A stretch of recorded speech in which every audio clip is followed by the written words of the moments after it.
The Tragedy of Romeo and Juliet by William Shakespeare. Dramatis Personae. Chorus. Aeschylus, Prince of Verona. Paris, a young count, kinsman to the prince. Montague, heads of two houses at variance with each other.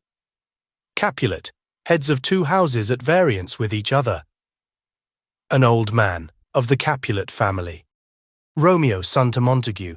Tybalt, nephew to Lady Capulet. Mercutio, kinsman to the prince and friend to Romeo. Benvolio, nephew to Montague and friend to Romeo. Tybalt, nephew to Lady Capulet. Friar Lawrence, Franciscan. Friar John, Franciscan. Balthazar, servant to Romeo. Abram, servant to Montague. Samson, servant to Capulet. Gregory, servant to Capulet. Peter, servant to Juliet's nurse. An apothecary. Three musicians. An officer. Lady Montague, wife to Montague. Lady Capulet, wife to Capulet. Juliet, daughter to Capulet. Nurse to Juliet. Citizens of Verona, gentlemen and gentlewomen of both houses, maskers, torchbearers, pages, guards, watchmen, servants, and attendants. Scene, Verona, Mantua. The prologue. Enter chorus. Two households, both alike in dignity, in fair Verona where we lay our scene, from ancient grudge break to new mutiny, where civil blood makes civil hands unclean.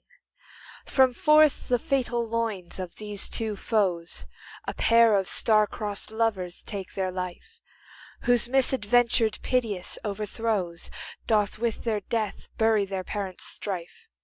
The fearful passage of their death-marked love, and the continuance of their parents' rage, which but their children's end not could remove, is now the 2 hours' traffic of our stage. The which, if you with patient ears attend, what here shall miss, our toil shall strive to mend. Exit. Act 1. Scene 1. A public place. Enter Samson and Gregory, with swords and bucklers, of the house of Capulet. Gregory, on my word, will not carry coals.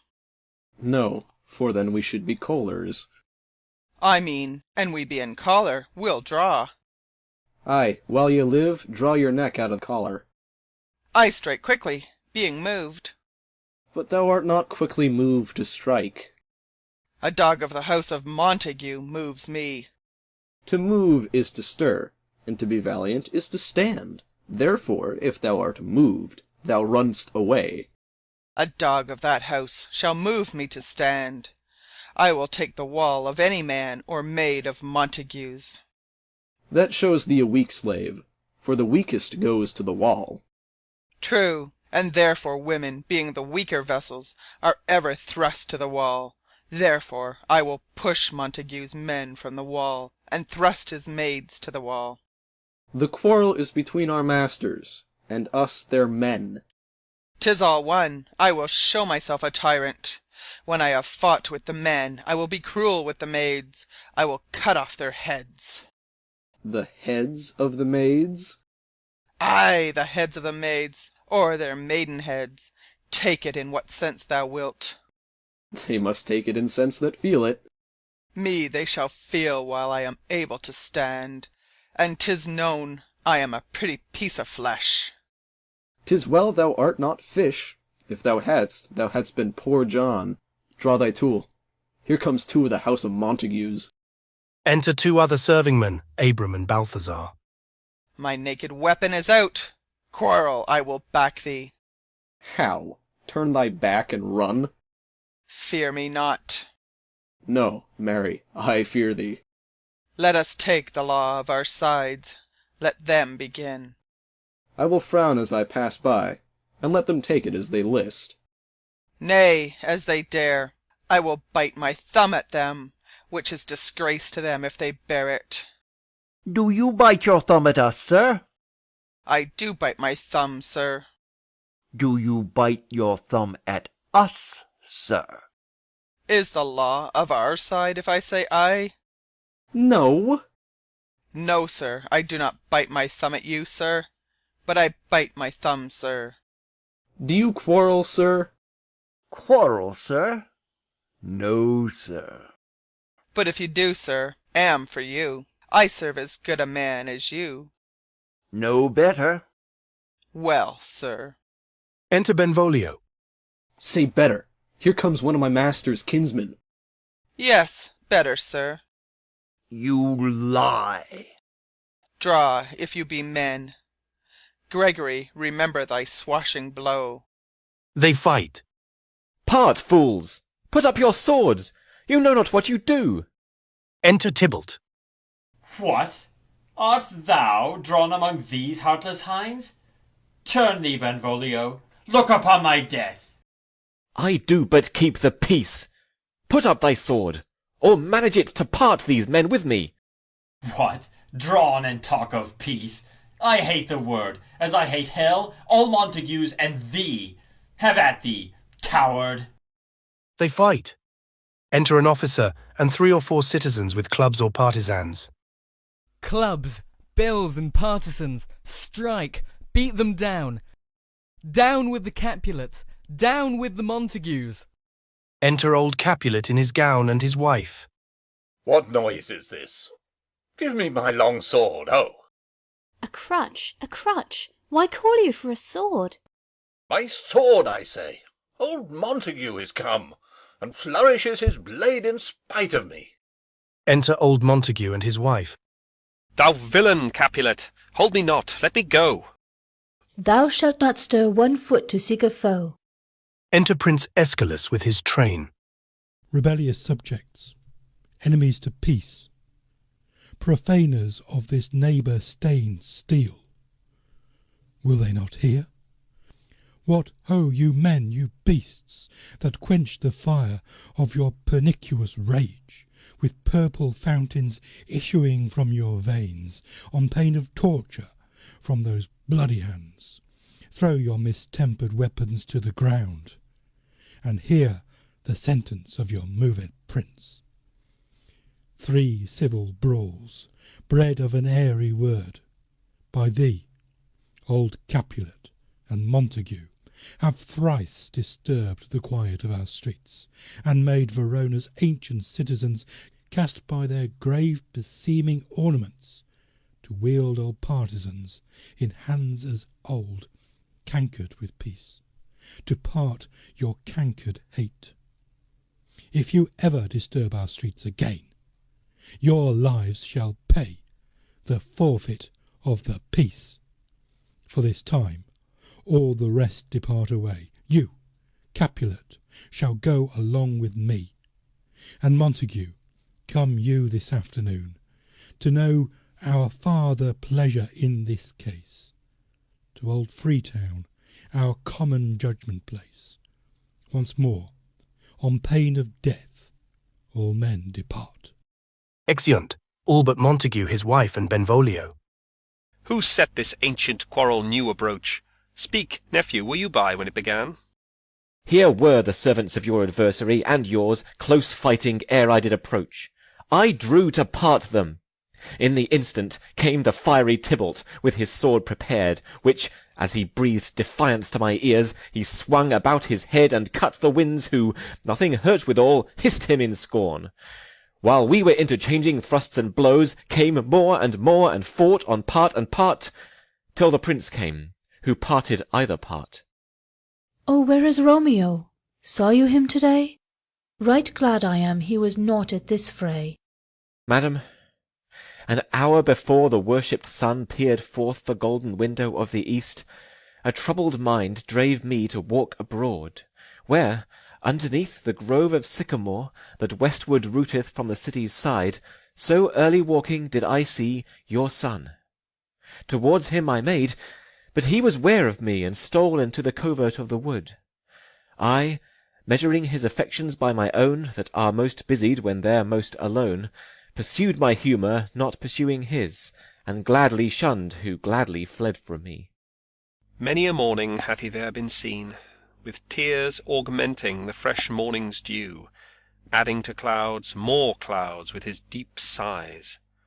But all so soon as the all-cheering sun should in the farthest east begin to draw the shady curtains from Aurora's bed, away from light steals home my heavy son, and private in his chamber pens himself, shuts up his windows, locks fair daylight, and makes himself an artificial night. Black and portentous must this humour prove, unless good counsel may the cause remove. My noble uncle, do you know the cause? I neither know it, nor can learn of him. Have you importuned him by any means? Both by myself and many other friends.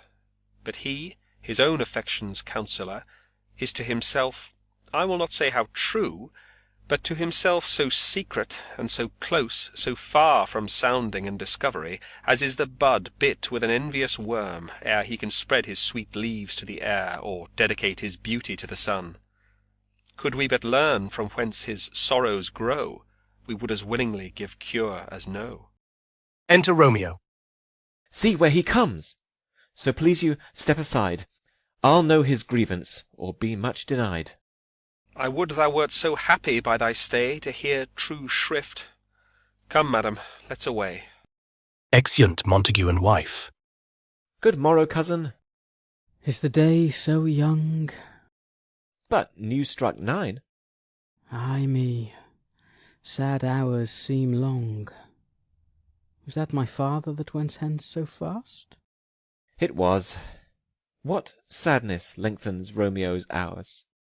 Not having that which, having, makes them short. In love? Out. Of love? Out of her favour, where I am in love. Alas, that love so gentle in his view should be so tyrannous and rough in proof. Alas, that love, whose view is muffled still, should without eyes see pathways to his will. Where shall we dine? Oh me, what fray was here? Yet tell me not, for I have heard it all. Here's much to do with hate, but more with love. Why then, O brawling love, O loving hate? O anything of nothing first create? O heavy lightness, serious vanity, misshapen chaos of well-seeming forms, feather of lead, bright smoke, cold fire, sick health, still waking sleep. That is not what it is. This love feel I, that feel no love in this. Dost thou not laugh? No, coz, I rather weep. Good heart, at what? At thy good heart's oppression. Why, such is love's transgression. Griefs of mine own lie heavy in my breast, which thou wilt propagate to have it pressed with more of thine. This love that thou hast shown doth add more grief to too much of mine own. Love is a smoke raised with the fume of sighs, being purged, a fire sparkling in lovers' eyes, being vexed, a sea nourished with lovers' tears. What is it else? A madness most discreet, a choking gall and a preserving sweet. Farewell, my coz. Soft, I will go along, and if you leave me so, you do me wrong. Tut, I have lost myself. I am not here. This is not Romeo. He's some other where. Tell me, in sadness, who is that you love? What, shall I groan and tell thee? Groan? Why, no, but sadly tell me who. Bid a sick man in sadness make his will. Ah, word ill urged to one that is so ill. In sadness, cousin, I do love a woman. I aimed so near when I supposed you loved. A right good markman, and she's fair, I love. A right fair mark, fair coz, is soonest hit. Well, in that hit you miss. She'll not be hit with Cupid's arrow. She hath Dian's wit, and in strong proof of chastity well armed. From love's weak childish bow she lives unharmed.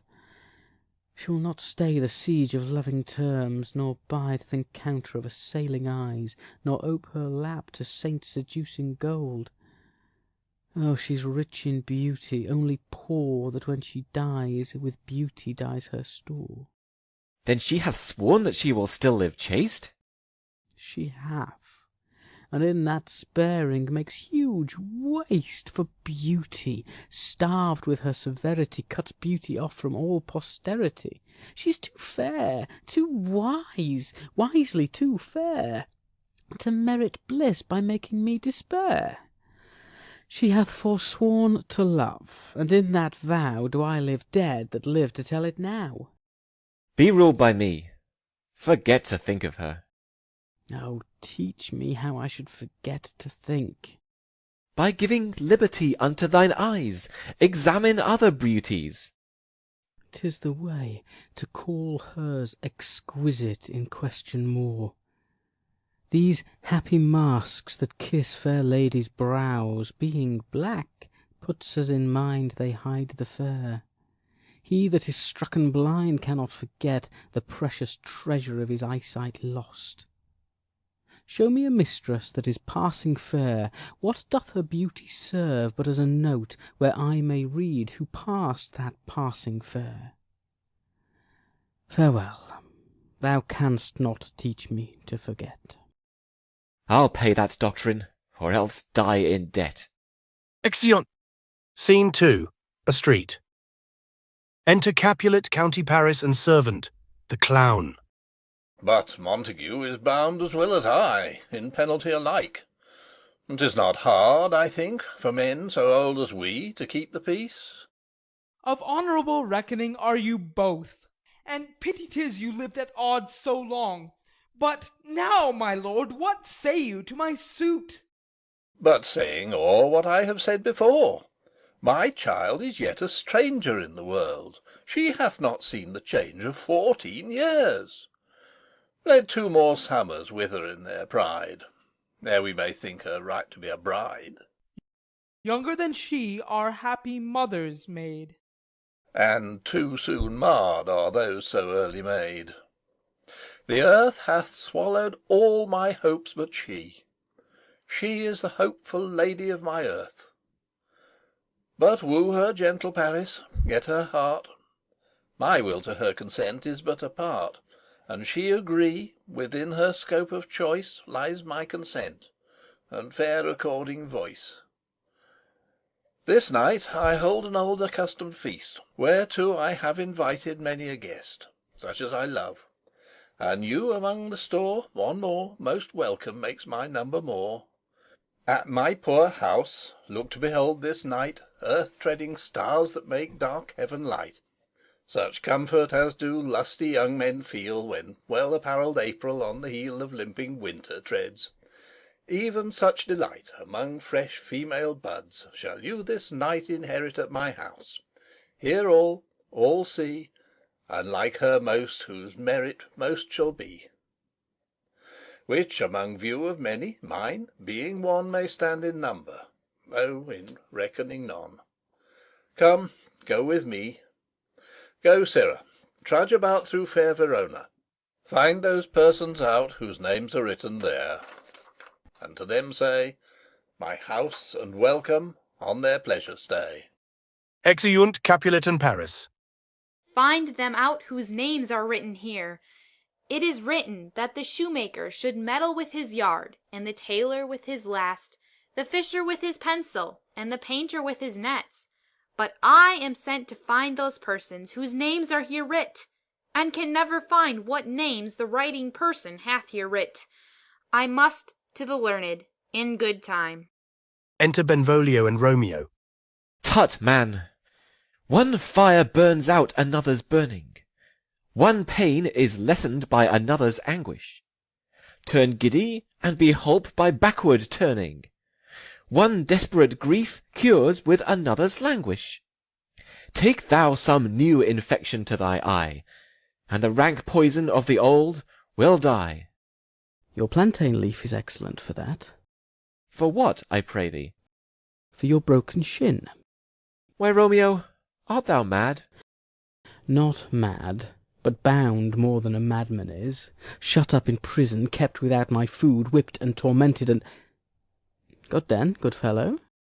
God give good den. I pray, sir, can you read? Ay, mine own fortune in my misery. Perhaps you have learned it without book. But I pray, can you read anything you see? Ay, if I know the letters and the language. Ye say honestly, rest you merry. Stay, fellow. I can read. Reads. Signor Martino and his wife and daughters. County Anselmo and his beauteous sisters, the lady widow of Vitruvio, Signor Placencio and his lovely nieces, Mercutio and his brother Valentine, mine uncle Capulet, his wife and daughters, my fair niece Rosaline, Livia, Signor Valencio and his cousin Tybalt, Lucio and the lively Helena. A fair assembly. Whither should they come? Up. Whither? To supper. To our house. Whose house? My master's. Indeed, I should have asked you that before. Now I'll tell you without asking. My master is the great rich Capulet, and if you be not of the house of Montagues, I pray come and crush a cup of wine. Rest you merry.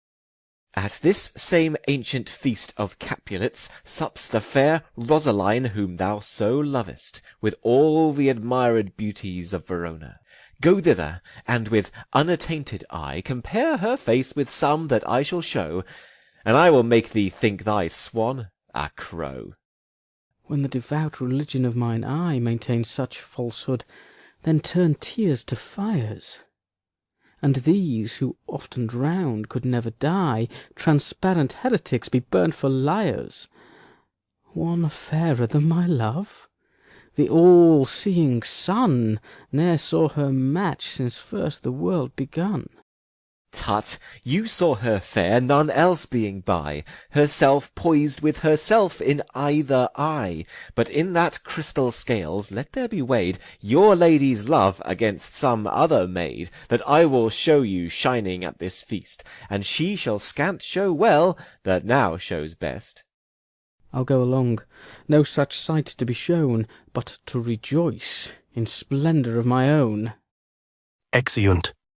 Scene 3. Capulet's house. Enter Capulet's wife and nurse.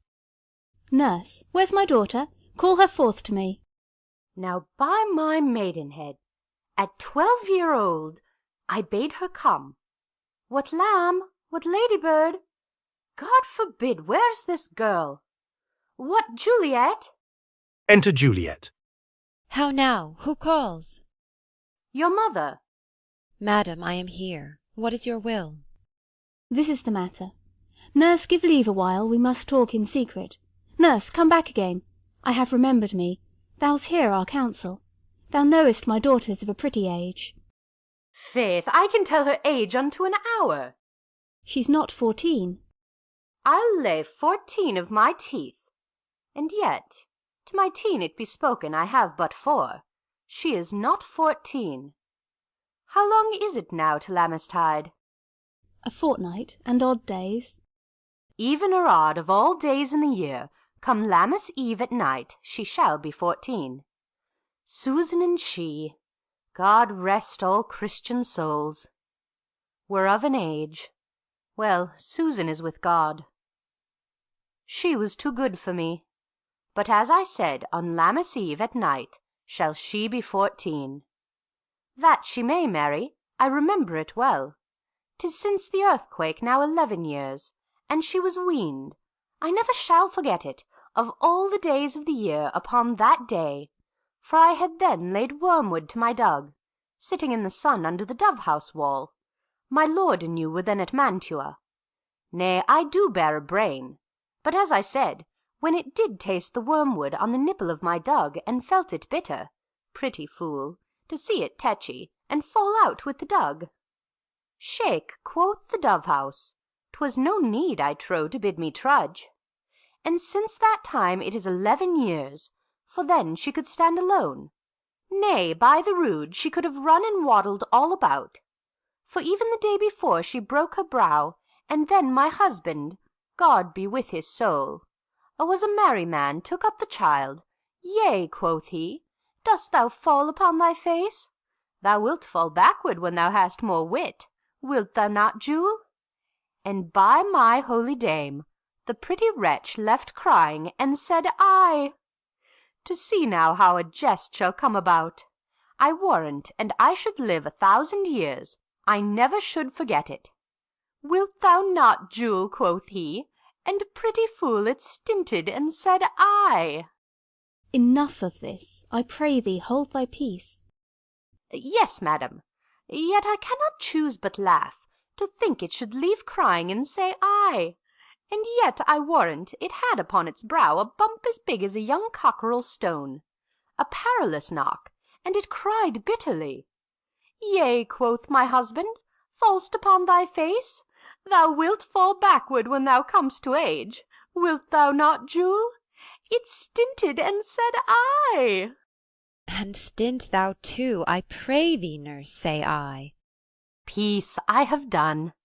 Thou wast the prettiest babe that e'er I nursed, and I might live to see thee married once I have my wish.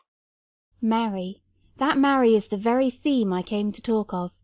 Tell me, daughter Juliet, how stands your disposition to be married? It is an honour that I dream not of. An honour! Were not I thine only nurse, I would say thou hadst sucked wisdom from thy teat. Well, think of marriage now. Younger than you, here in Verona, ladies of esteem, are made already mothers. By my count I was your mother much upon these years that you are now a maid. Thus, then, in brief, the valiant Paris seeks you for his love. A man, young lady, such a man as all the world. Why, he's a man of wax. Verona's summer hath not such a flower. Nay, he's a flower, in faith, a very flower. What say you? Can you love the gentleman? This night you shall behold him at our feast. Read o'er the volume of young Paris's face, and find delight writ there with beauty's pen. Examine every married lineament, and see how one another lends content, and what obscured in this fair volume lies, find written in the margent of his eyes. This precious book of love, this unbound lover, to beautify him only lacks a cover. The fish lives in the sea, and 'tis much pride for fair without the fair within to hide. That book in many's eyes doth share the glory, that in gold clasps locks in the golden story. So shall you share all that he doth possess, by having him, making yourself no less. No less, nay, bigger. Women grow by men. Speak briefly. Can you like of Paris's love? I'll look to like, if looking liking move.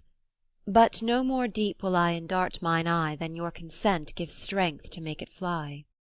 Enter servingman. Madam, the guests are come, supper served up. You called, my young lady asked for, the nurse cursed in the pantry, and everything in extremity. I must hence to wait. I beseech you follow straight. We follow thee. Exit, servingman. Juliet, the county stays. Go, girl. Seek happy nights to happy days. Exeunt. Scene 4. A street. Enter Romeo, Mercutio, Benvolio with 5 or 6 other maskers, torch-bearers. What? Shall this speech be spoke for our excuse, or shall we on without apology? The date is out of such prolixity. We'll have no Cupid hoodwinked with a scarf, bearing a Tartar's painted bow of lath, scaring the ladies like a crow-keeper, nor no without-book prologue faintly spoke after the prompter for our entrance. But let them measure us by what they will. We'll measure them a measure, and be gone. Give me a torch. I'm not for this ambling. Being but heavy, I will bear the light. Nay, gentle Romeo, we must have you dance. Not I, believe me. You have dancing shoes with nimble soles. I have a soul of lead, so stakes me to the ground I cannot move. You are a lover. Borrow Cupid's wings, and soar with them above a common bound. I am too sore and pierced with his shaft to soar with his light feathers, and so bound I cannot bound a pitch above dull woe. Under love's heavy burden do I sink. And to sink it in, should you burden love. Too great oppression for a tender thing. Is love a tender thing? It is too rough, too rude, too boisterous, and it pricks like thorn. If love be rough with you, be rough with love. Prick love for pricking, and you beat love down. Give me a case to put my visage in, a vizard for a vizard. What care I what curious eye doth quote deformities? Here are the beetle brows shall blush for me. Come, knock and enter, and no sooner in, but every man betake him to his legs. A torch for me. Let wantons, light of heart, tickle the senseless rushes with their heels, for I am proverbed with a grandsire phrase. I'll be a candle holder and look on. The game was ne'er so fair, and I am done. Tut, done's the mouse, the constable's own word. If thou art done, we'll draw thee from the mire of this, Sir Reverence, love, wherein thou stick'st up to the ears. Come, we burn daylight, ho! Nay, that's not so.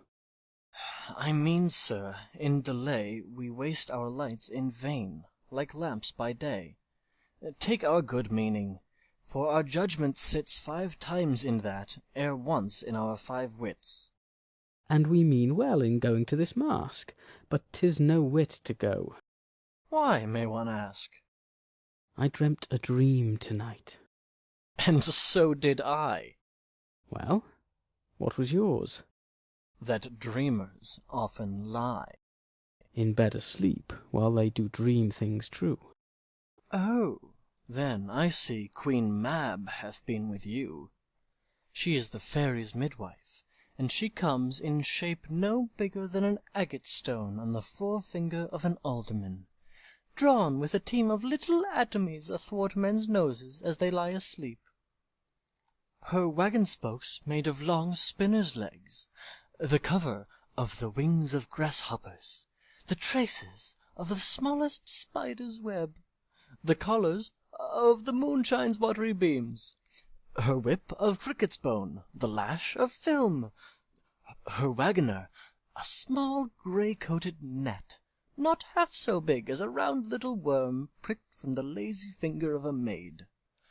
Her chariot is an empty hazel-nut, made by the joiner squirrel or old grub, time out of mind the fairies' coachmakers. And in this state she gallops, night by night, through lovers' brains, and then they dream of love, or courtiers' knees that dream on curtsies straight, or lawyers' fingers who straight dream on fees, or ladies' lips who straight on kisses dream, which oft the angry Mab with blisters plagues, because their breaths with sweetmeats tainted are.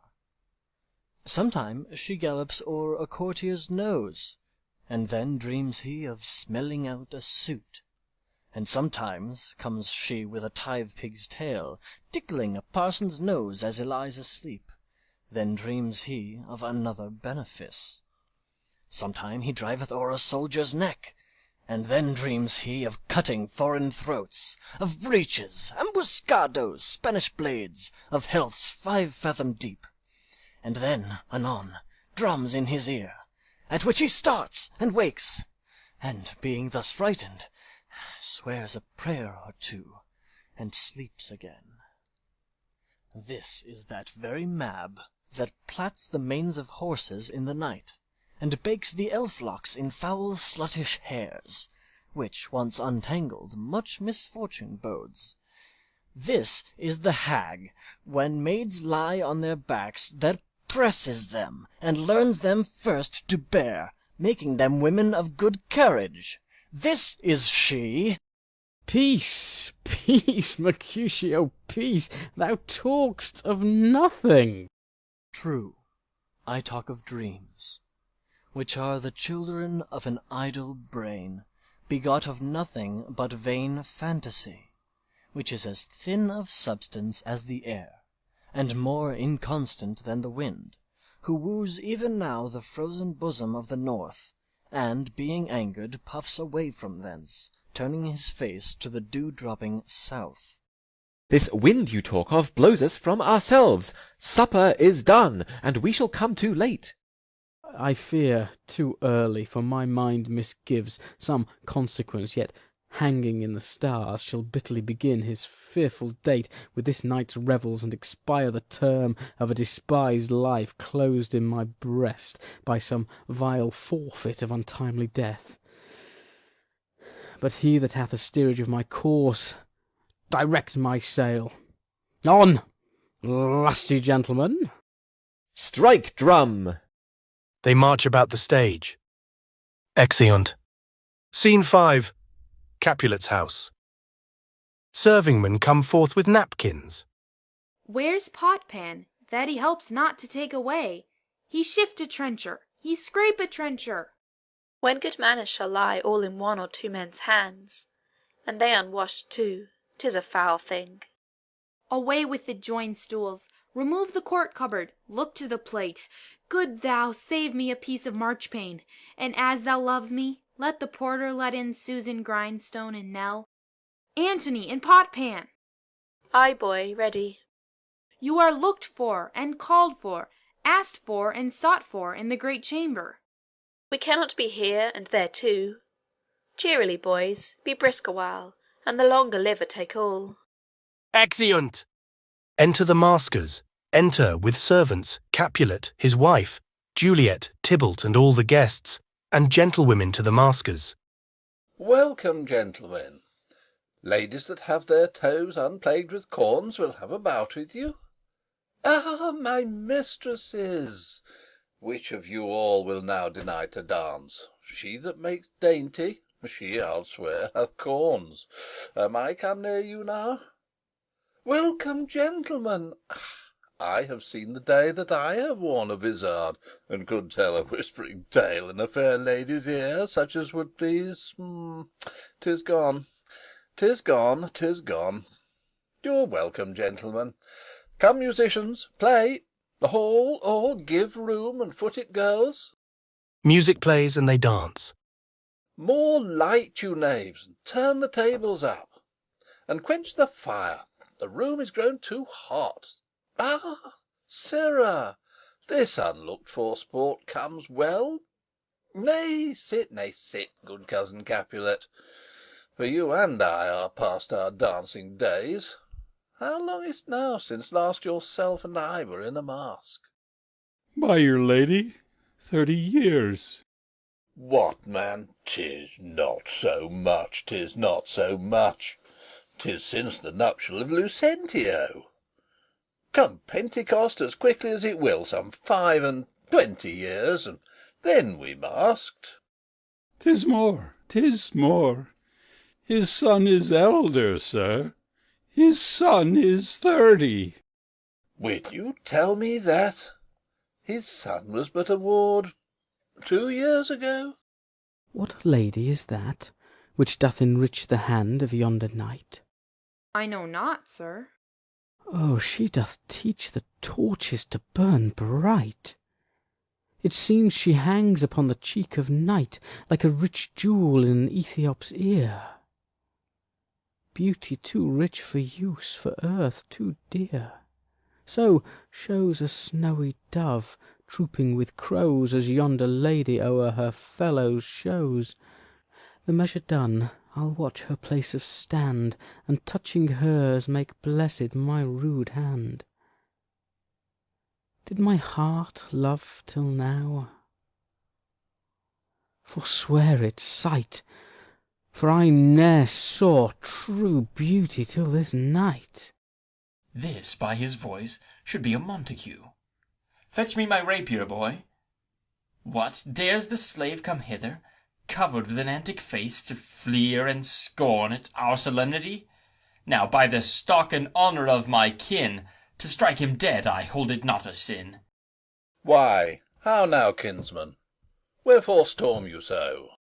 Uncle, this is a Montague, our foe, a villain, that is hither come in spite to scorn at our solemnity this night. Young Romeo, is it? 'Tis he, that villain, Romeo. Content thee, gentle cars, let him alone.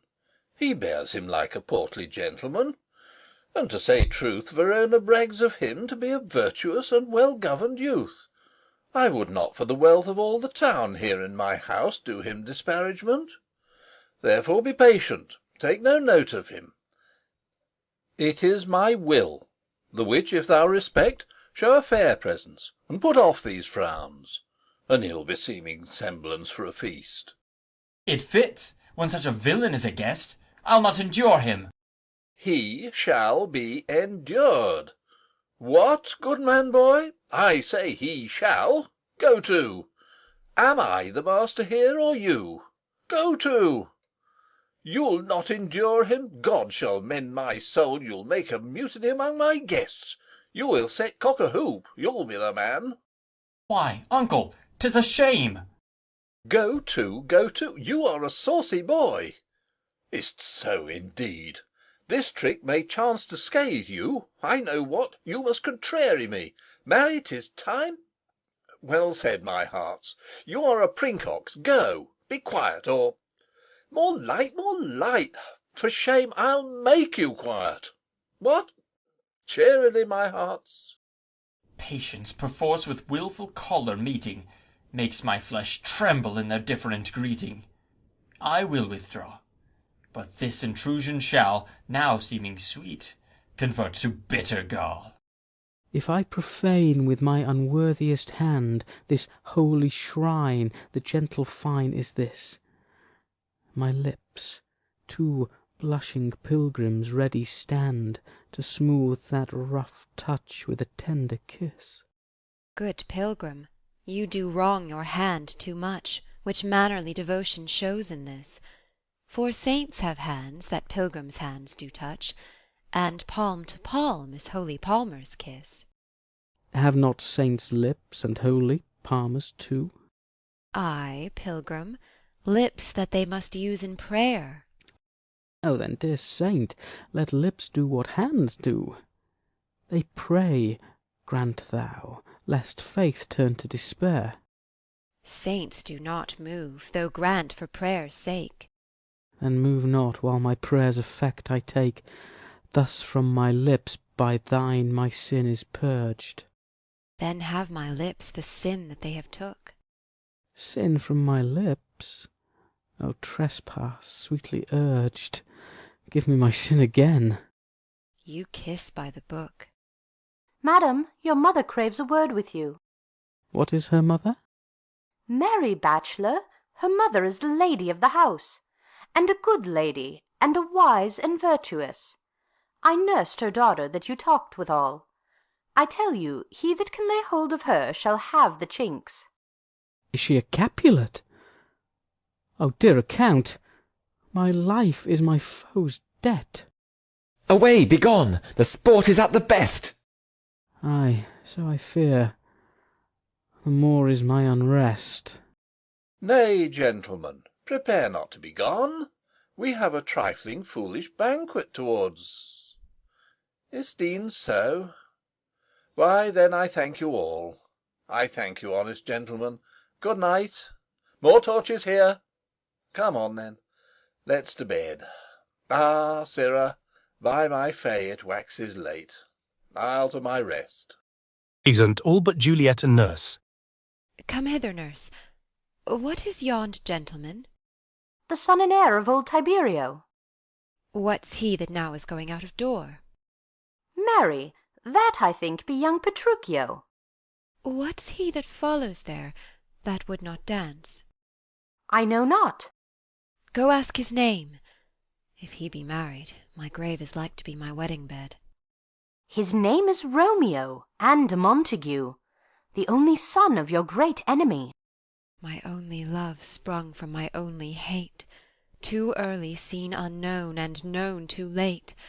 Prodigious birth of love it is to me, that I must love a loathed enemy. What's this? What's this? A rhyme I learned even now, of one I danced withal. One calls within, Juliet. Anon, anon. Come, let's away. The strangers are all gone. Exeunt. Prologue. Enter chorus. Now old desire doth in his deathbed lie, and young affection gapes to be his heir.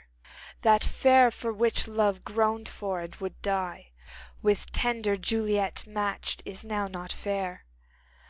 Now Romeo is beloved and loves again, alike bewitched by the charm of looks, but to his foe supposed he must complain, and she steal love's sweet bait from fearful hooks. Being held a foe, he may not have access to breathe such vows as lovers used to swear, and she as much in love, her means much less, to meet her new beloved anywhere. But passion lends them power time means to meet, tempering extremities with extreme sweet. Exit. Act 2. Scene 1. A lane by the wall of Capulet's orchard. Enter Romeo alone. Can I go forward when my heart is here? Turn back, dull earth, and find thy centre out. Climbs the wall and leaps down within it. Enter Benvolio with Mercutio. Romeo! My cousin Romeo! He is wise, and on my life hath stolen him to bed. He ran this way and leapt this orchard wall. Call, good Mercutio. Nay, I'll conjure too. Romeo!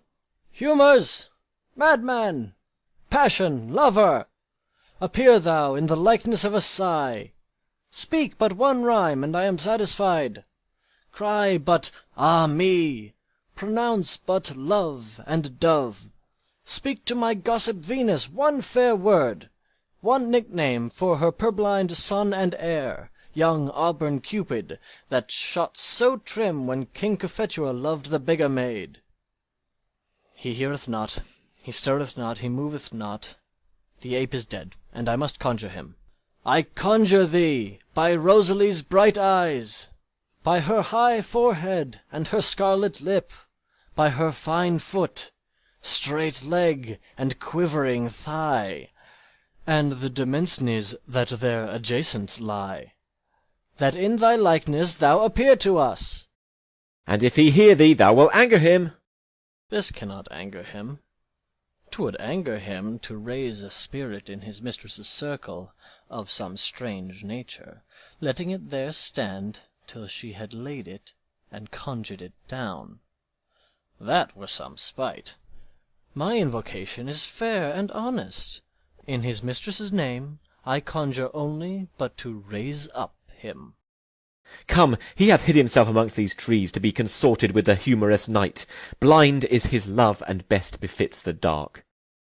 If love be blind, love cannot hit the mark. Now will he sit under a medlar tree, and wish his mistress were that kind of fruit as maids call medlars when they laugh alone. Romeo, good night. I'll to my truckle bed. This field bed is too cold for me to sleep. Come, shall we go? Go then, for 'tis in vain to seek him here that means not to be found. Exeunt. Scene 2. Capulet's orchard. Enter Romeo. He jests at scars that never felt a wound. Enter Juliet above at a window. But soft! What light through yonder window breaks? It is the east, and Juliet is the sun. Arise, fair sun, and kill the envious moon, who is already sick and pale with grief that thou, her maid, art far more fair than she. Be not her maid, since she is envious. Her vestal livery is but sick and green, and none but fools do wear it. Cast it off. It is my lady. Oh, it is my love. Oh, that she knew she were. She speaks, yet she says nothing. What of that? Her eye discourses. I will answer it. I'm too bold. 'Tis not to me she speaks. Two of the fairest stars in all the heaven, having some business, do entreat her eyes to twinkle in their spheres till they return.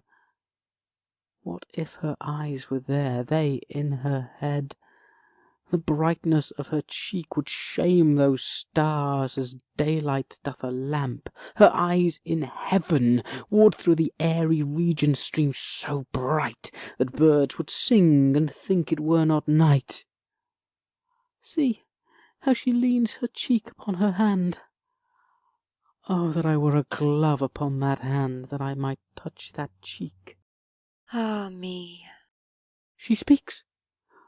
Oh, speak again, bright angel, for thou art as glorious to this night being o'er my head, as is a winged messenger of heaven unto the white upturned wondering eyes of mortals that fall back to gaze on him when he bestrides the lazy pacing clouds and sails upon the bosom of the air. O Romeo, Romeo, wherefore art thou Romeo? Deny thy father, and refuse thy name, or if thou wilt not, be but sworn my love, and I'll no longer be a Capulet. Shall I hear more, or shall I speak at this? 'Tis but thy name that is my enemy. Thou art thyself, though not a Montague. What's Montague? It is nor hand, nor foot, nor arm, nor face, nor any other part belonging to a man. Oh, be some other name. What's in a name? That which we call a rose by any other name would smell as sweet. So Romeo would, were he not Romeo called, retain that dear perfection which he owes without that title. Romeo, doff thy name, and for that name which is no part of thee, take all myself. I take thee at thy word. Call me but Love, and I'll be new baptized. Henceforth I never will be Romeo. What man art thou, that thus bescreened in night so stumblest on my counsel? By a name I know not how to tell thee who I am. My name, dear saint, is hateful to myself, because it is an enemy to thee. Had I it written, I would tear the word. My ears have not yet drunk 100 words of that tongue's utterance, yet I know the sound. Art thou not Romeo and a Montague? Neither, fair saint, if either thee dislike. How camest thou hither? Tell me, and wherefore? The orchard walls are high and hard to climb, and the place death, considering who thou art, if any of my kinsmen find thee here. With love's light wings do I o'erperch these walls, for stony limits cannot hold love out, and what love can do that dares love attempt. Therefore thy kinsmen are no let to me. If they do see thee, they will murder thee. Alack, there lies more peril in thine eye than 20 of their swords. Look thou but sweet, and I am proof against their enmity. I would not for the world they saw thee here. I have night's cloak to hide me from their sight. And but thou love me, let them find me here. My life were better ended by their hate than death prorogued wanting of thy love. By whose direction foundst thou out this place? By love, that first did prompt me to inquire. He lent me counsel, and I lent him eyes. I am no pilot, yet wert thou as far as that vast shore washed with the furthest sea, I would adventure for such merchandise. Thou knowest the mask of night is on my face, else would a maiden blush bepaint my cheek for that which thou hast heard me speak to-night. Fain would I dwell on form, fain deny what I have spoke. But farewell compliment. Dost thou love me? I know thou wilt say aye, and I will take thy word. Yet if thou swear'st, thou mayst prove false. At lovers' perjuries they say Jove laughs. O gentle Romeo, if thou dost love, pronounce it faithfully. Or if thou think'st I am too quickly won, I'll frown and be perverse and say thee nay, so thou wilt woo. But else not for the world.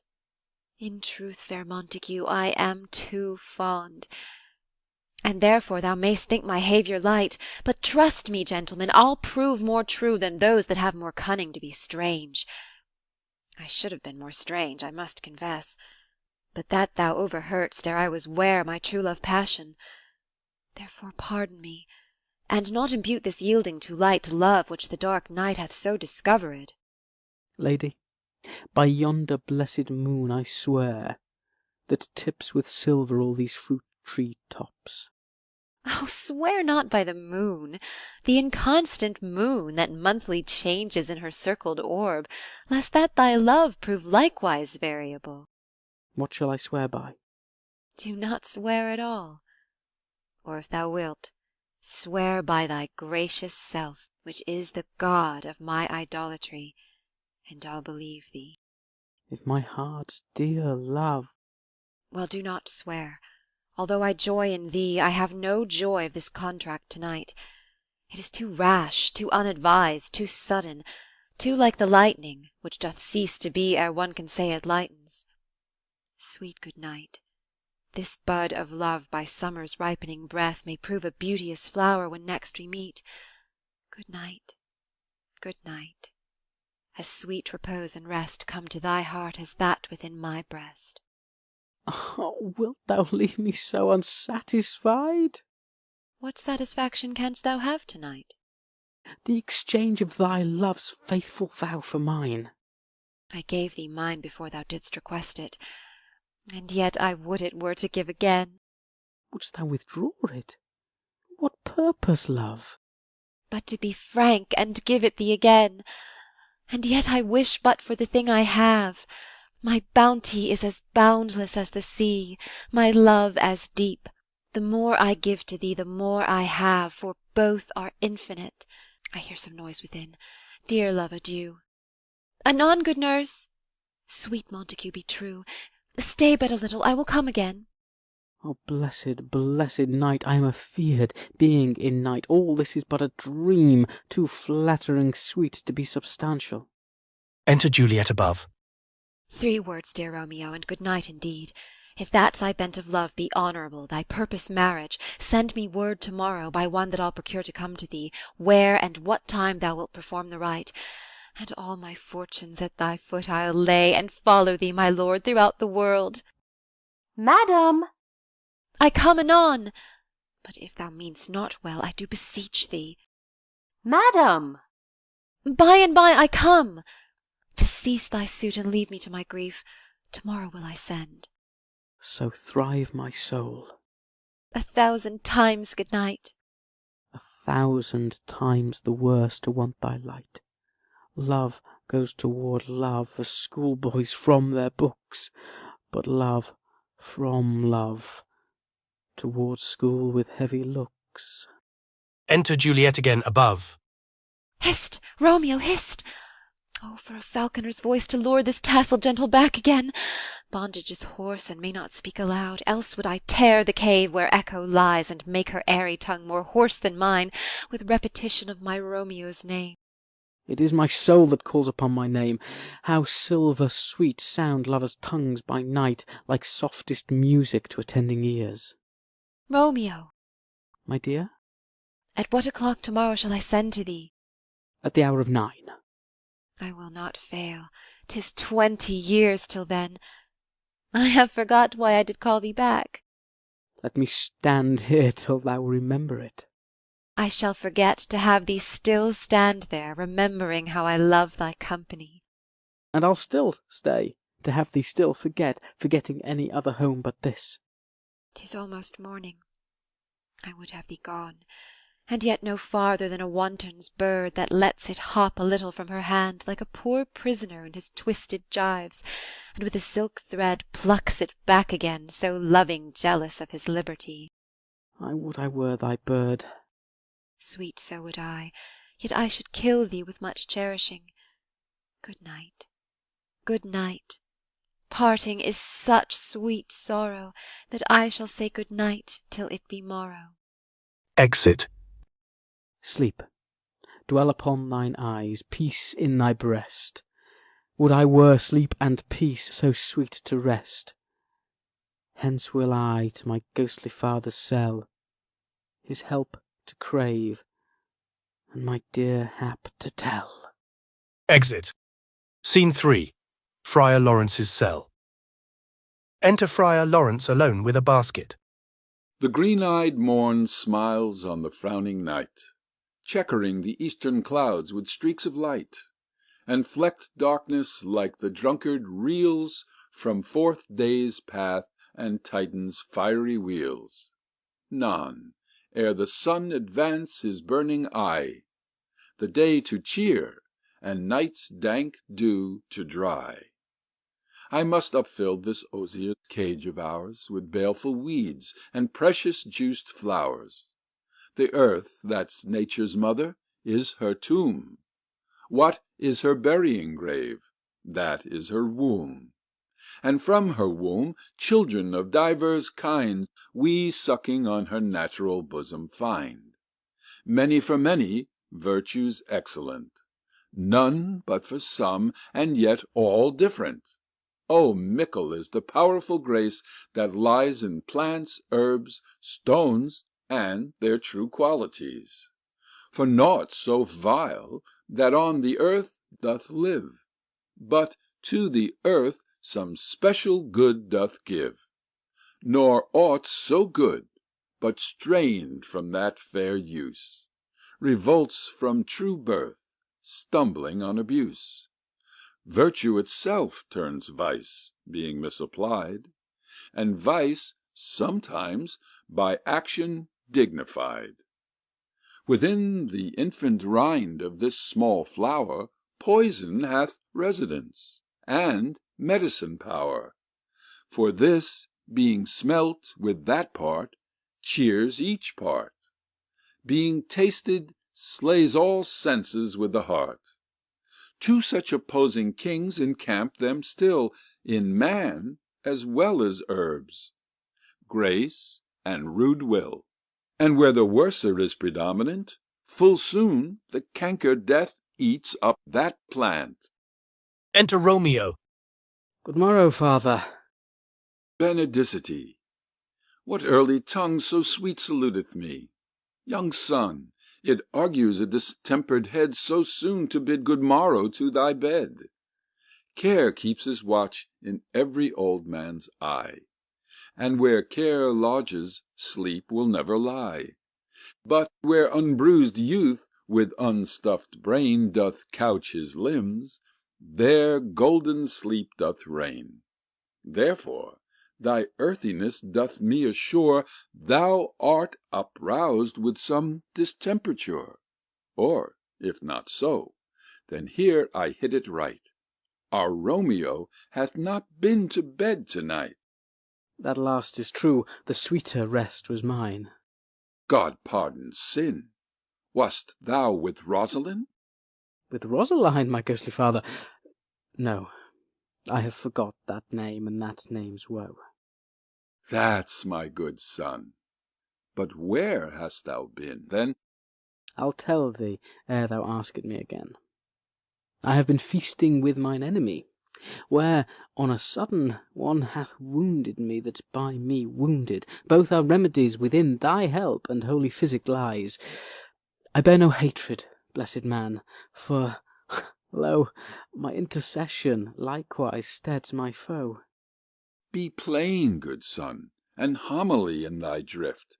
Riddling confession finds but riddling shrift.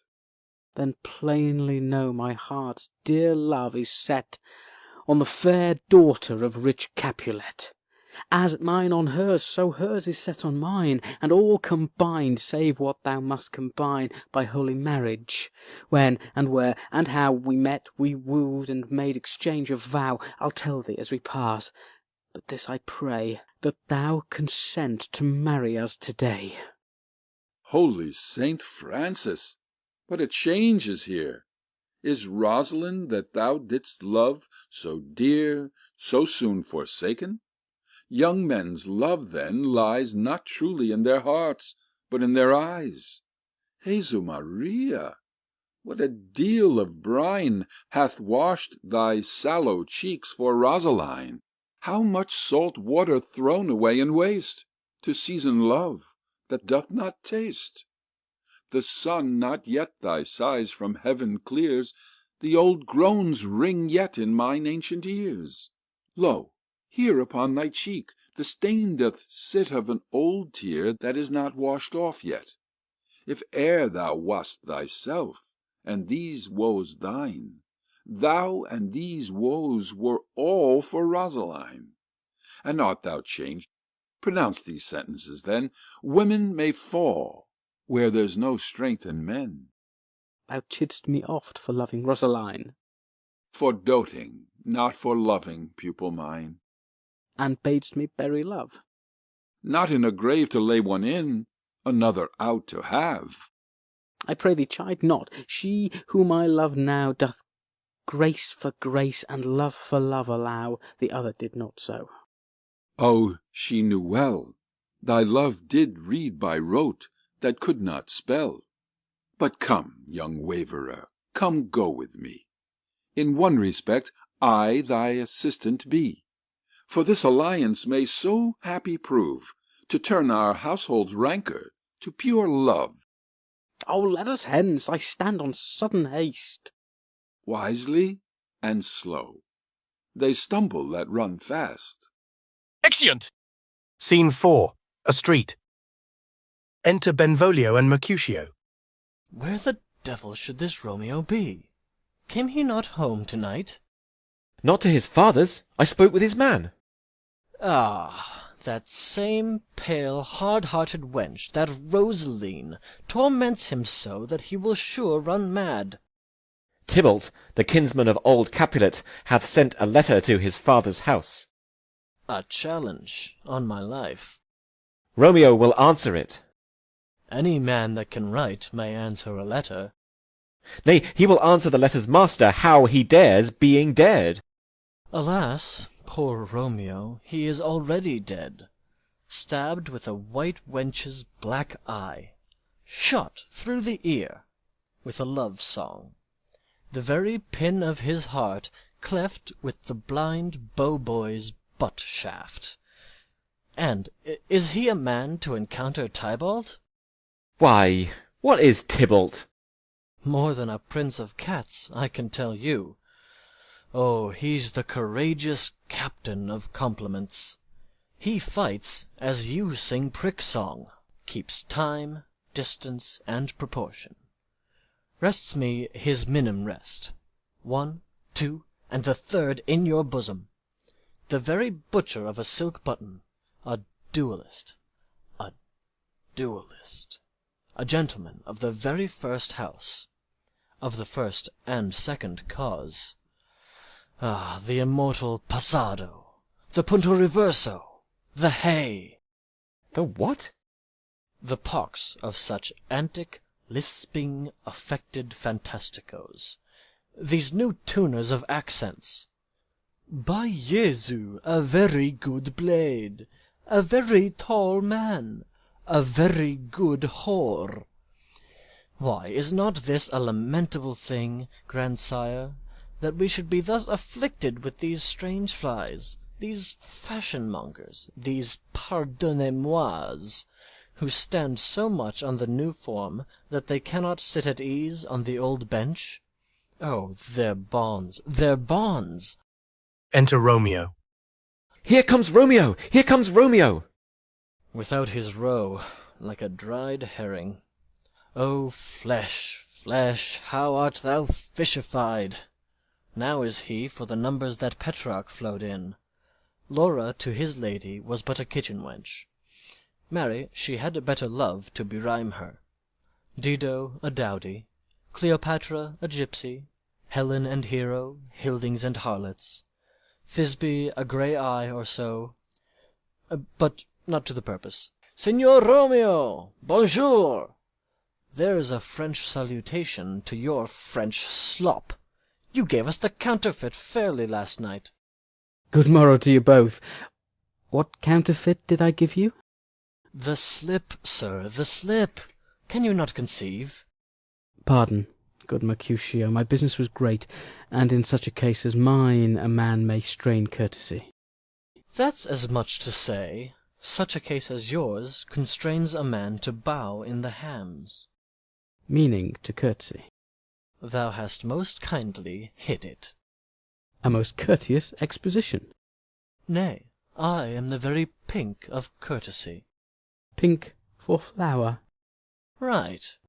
Why then, is my pump well flowered? Well said. Follow me this jest now, till thou hast worn out thy pump, that when the single soul of it is worn, the jest may remain, after the wearing, soul singular. Oh, single-souled jest, solely singular for the singleness. Come between us, good Benvolio, my wits faint. Swits and spurs, or I'll cry a match. Nay, if thy wits run the wild goose chase, I have done. for thou hast more of the wild goose in one of thy wits than, I am sure, I have in my whole 5. Was I with you there for the goose? Thou wast never with me for anything, when thou wast not there for the goose. I will bite thee by the ear for that jest. Nay, good goose, bite not. Thy wit is a very bitter sweeting. It is a most sharp sauce. And is it not, then, well served into a sweet goose? Oh, here's a wit of Cheveril that stretches from an inch narrow to an ell broad. I will stretch it out for that word broad, which added to the goose proves thee far and wide a broad goose. Why, is this not better now than groaning for love? Now art thou sociable, now art thou Romeo, now art thou what thou art, by art as well as by nature. For this drivelling love is like a great natural that runs lolling up and down to hide his bauble in a hole. Stop there, stop there. Thou desirest me to stop in my tail against the hair. Thou wouldst else have made thy tail large. Oh, thou art deceived. I would have made it short, for I was come to the whole depth of my tail, and meant indeed to occupy the argument no longer. Here's goodly gear. Enter nurse and her man, Peter. A sail! A sail! Two, a shirt and a smock. Peter. Anon. My fan, Peter. Peter, to hide her face, for her fan's the fairer face. God ye good morrow, gentlemen. God ye good den, fair gentlewoman. Is it good den? 'Tis no less, I tell ye, for the body hand of the dial is now upon the prick of noon. Out upon you! What a man are you! One gentlewoman that God hath made for himself to mar. By my troth, it is well said, for himself to mar, quoth he. Gentlemen, can any of you tell me where I may find the young Romeo? I can tell you, but young Romeo will be older when you have found him than he was when you sought him. I am the youngest of that name, for fault of a worse. You say well. Yea, is the worst well? Very well took, i' faith. Wisely, wisely. If you be he, sir, I desire some confidence with you. She will indite him to some supper. Aboard, aboard, aboard, so ho! What hast thou found? No hare, sir, unless a hare, sir, in a Lenten pie. That is something stale and hoar ere it be spent. He walks by them and sings. An old hare whore and an old hare whore is very good meat in Lent. But a hare that is hoar is too much for a score when it whores ere it be spent. Romeo, will you come to your father's? We'll to dinner thither. I will follow you. Farewell, ancient lady, farewell. Lady, lady, lady. Exeunt Mercutio Benvolio. Marry, farewell. I pray you, sir, what saucy merchant was this that was so full of his ropery? A gentleman, nurse, that loves to hear himself talk, and will speak more in a minute than he will stand to in a month. An' a speak anything against me, I'll take him down, and a were lustier than he is, and 20 such jacks, and if I cannot, I'll find those that shall. Scurvy knave! I am none of his flirt gills, I am none of his skeins mates, and thou must stand by too, and suffer every knave to use me at his pleasure. I saw no man use you at his pleasure. If I had, my weapon should quickly have been out, I warrant you. I dare draw as soon as another man, if I see occasion in a good quarrel, and the law's on my side. Now, afore God, I am so vexed that every part about me quivers. Scurvy knave! Pray you, sir, a word, and as I told you, my young lady bid me inquire you out. What she bade me say I will keep to myself. But first let me tell ye, if ye should lead her into a fool's paradise, as they say, it were a very gross kind of behaviour, as they say, for the gentlewoman is young, and therefore, if you should deal double with her, truly it were an ill thing to be offered to any gentlewoman, and very weak dealing. Nurse, commend me to thy lady and mistress. I protest unto thee. Good heart, and if faith, I will tell her as much. Lord, Lord, she will be a joyful woman. What wilt thou tell her, nurse? Thou dost not mark me. I will tell her, sir, that you do protest, which, as I take it, is a gentlemanlike offer. Bid her devise some means to come to shrift this afternoon, and there she shall at Friar Lawrence's cell be shrived and married. Here is for thy pains. No, truly, sir, not a penny. Go to, I say you shall. This afternoon, sir. Well, she shall be there. And stay, good nurse, behind the abbey wall. Within this hour my man shall be with thee, and bring thee cords made like a tackled stair, which to the high top-gallant of my joy must be my convoy in the secret night. Farewell. Be trusty, and I'll quit thy pains. Farewell. Commend me to thy mistress. Now God in heaven bless thee. Hark you, sir. What say'st thou, my dear nurse? Is your man secret? Did you ne'er hear say, two may keep counsel, putting one away? I warrant thee, my man's as true as steel. Well, sir, my mistress is the sweetest lady.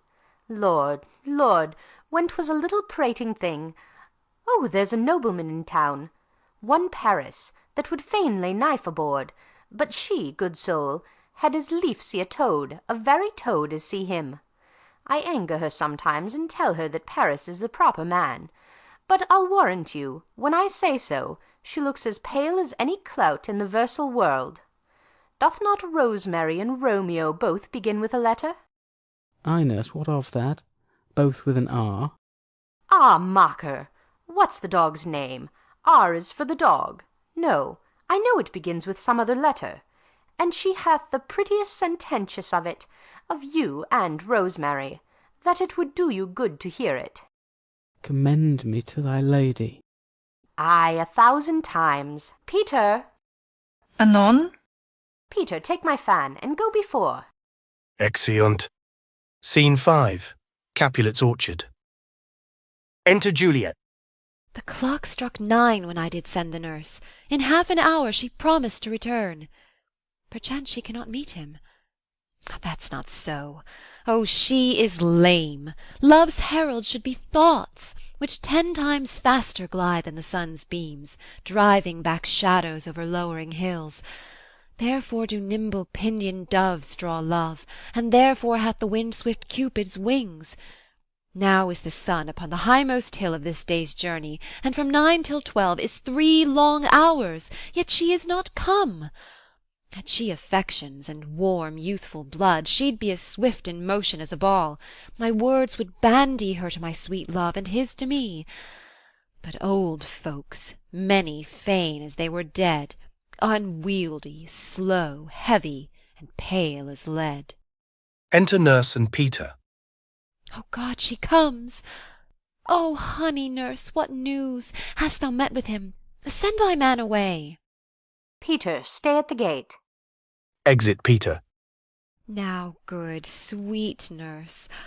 O Lord, why look'st thou sad? Though news be sad, yet tell them merrily. If good, thou sham'st the music of sweet news by playing it to me with so sour a face. I am a-weary. Give me leave awhile. Fie, how my bones ache! What a jaunt have I had! I would thou hadst my bones, and I thy news. Nay, come, I pray thee, speak, good, good nurse, speak. Jesu, what haste! Can you not stay a while?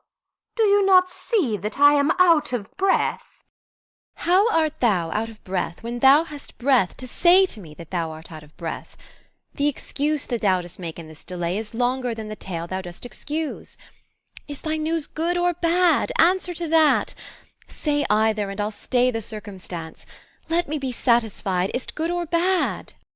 Well, you have made a simple choice. You know not how to choose a man. Romeo. No, not he. Though his face be better than any man's, yet his leg excels all men's. and for a hand, and a foot, and a body, though they be not to be talked on, yet they are past compare. He is not the flower of courtesy, but I'll warrant him as gentle as a lamb.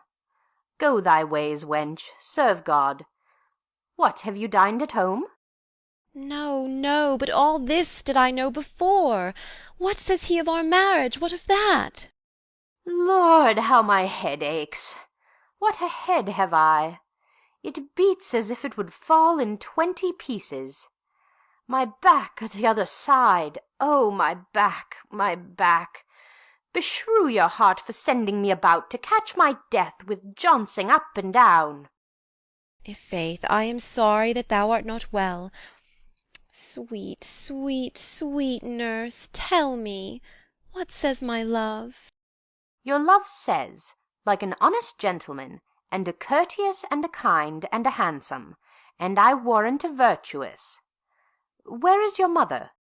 Where is my mother? Why, she is within. Where should she be?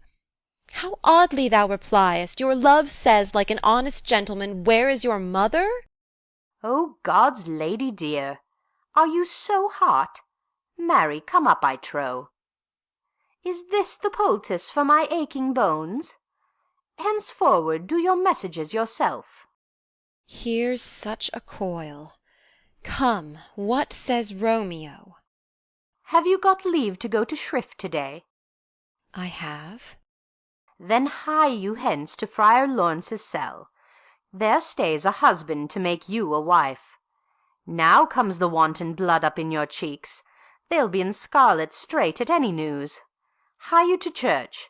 I must another way to fetch a ladder, by the which your love must climb a bird's nest soon when it is dark.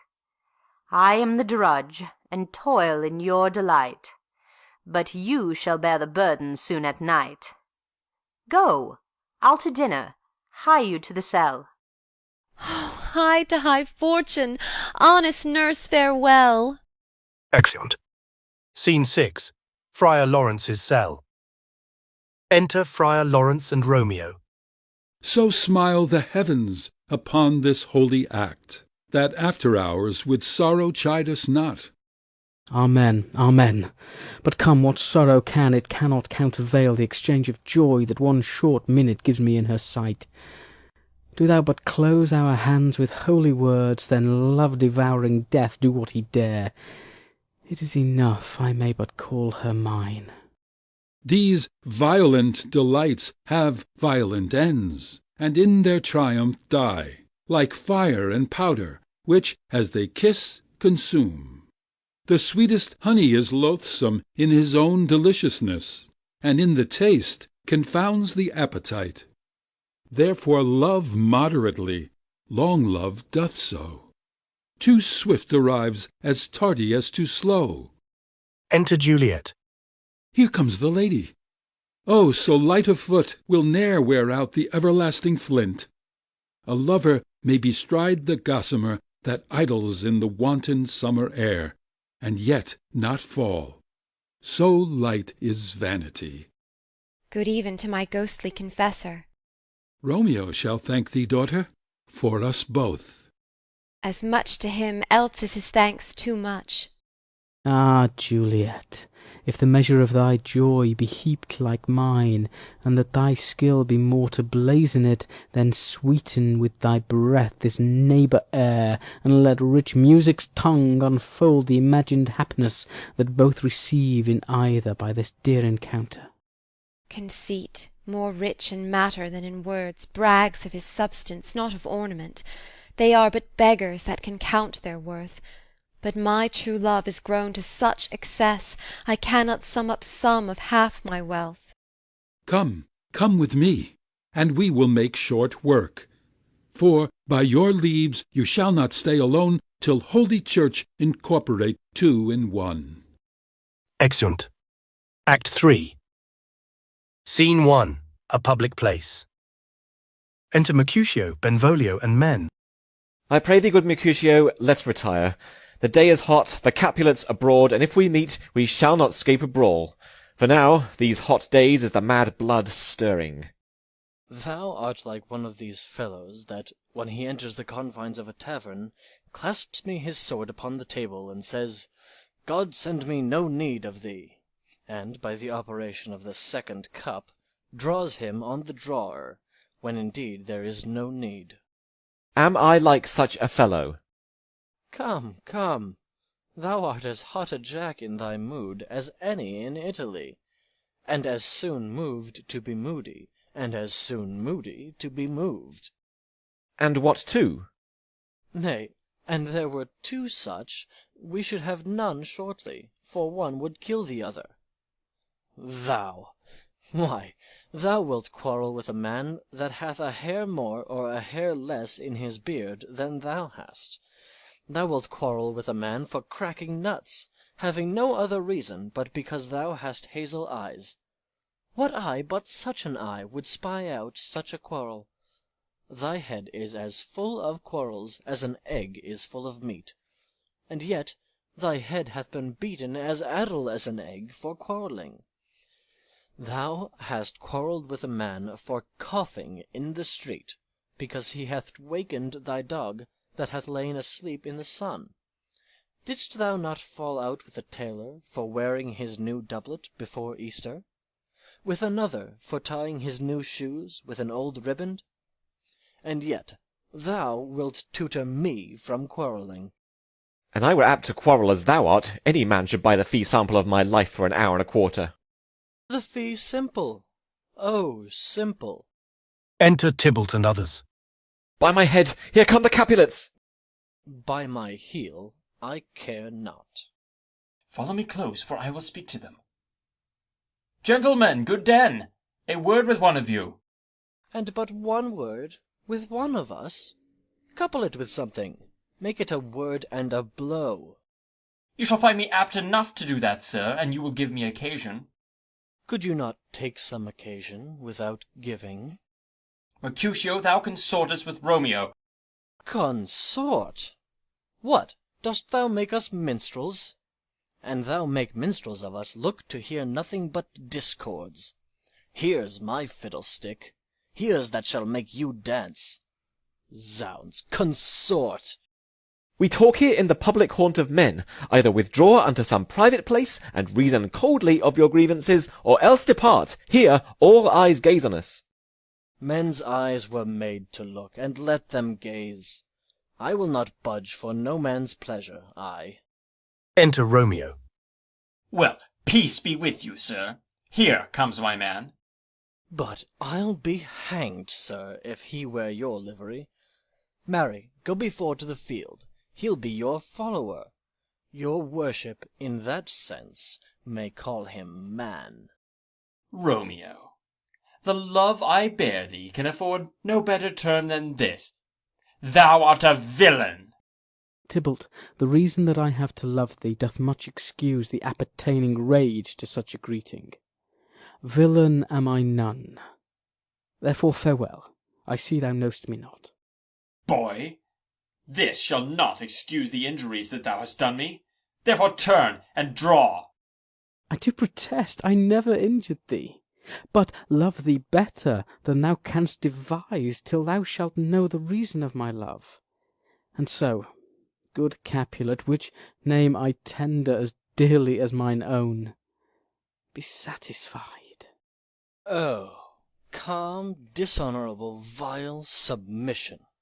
Alla stoccata carries it away.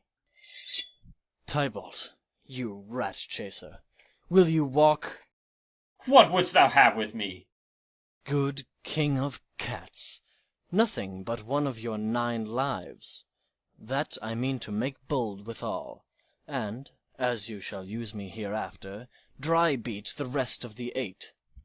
Will you pluck your sword out of his pitcher by the ears? Make haste, lest mine be about your ears ere it be out. I am for you. Gentle Mercutio, put thy rapier up. Come, sir, your passado. They fight. Draw, Benvolio, beat down their weapons. Gentlemen, for shame! Forbear this outrage. Tybalt, Mercutio, the prince expressly hath forbid this bandying in Verona streets. Hold, Tybalt! Good Mercutio! Tybalt under Romeo's arm thrusts, Mercutio in and flies with his followers. I am hurt. A plague on both your houses. I am sped. Is he gone, and hath nothing? What, art thou hurt? Ay, ay, a scratch, a scratch. Marry, 'tis enough. Where is my page? Go, villain, fetch a surgeon. Exit page. Courage, man. The hurt cannot be much. No, 'tis not so deep as a well, nor so wide as a church door, but 'tis enough. 'Twill serve. Ask for me tomorrow, and you shall find me a grave man.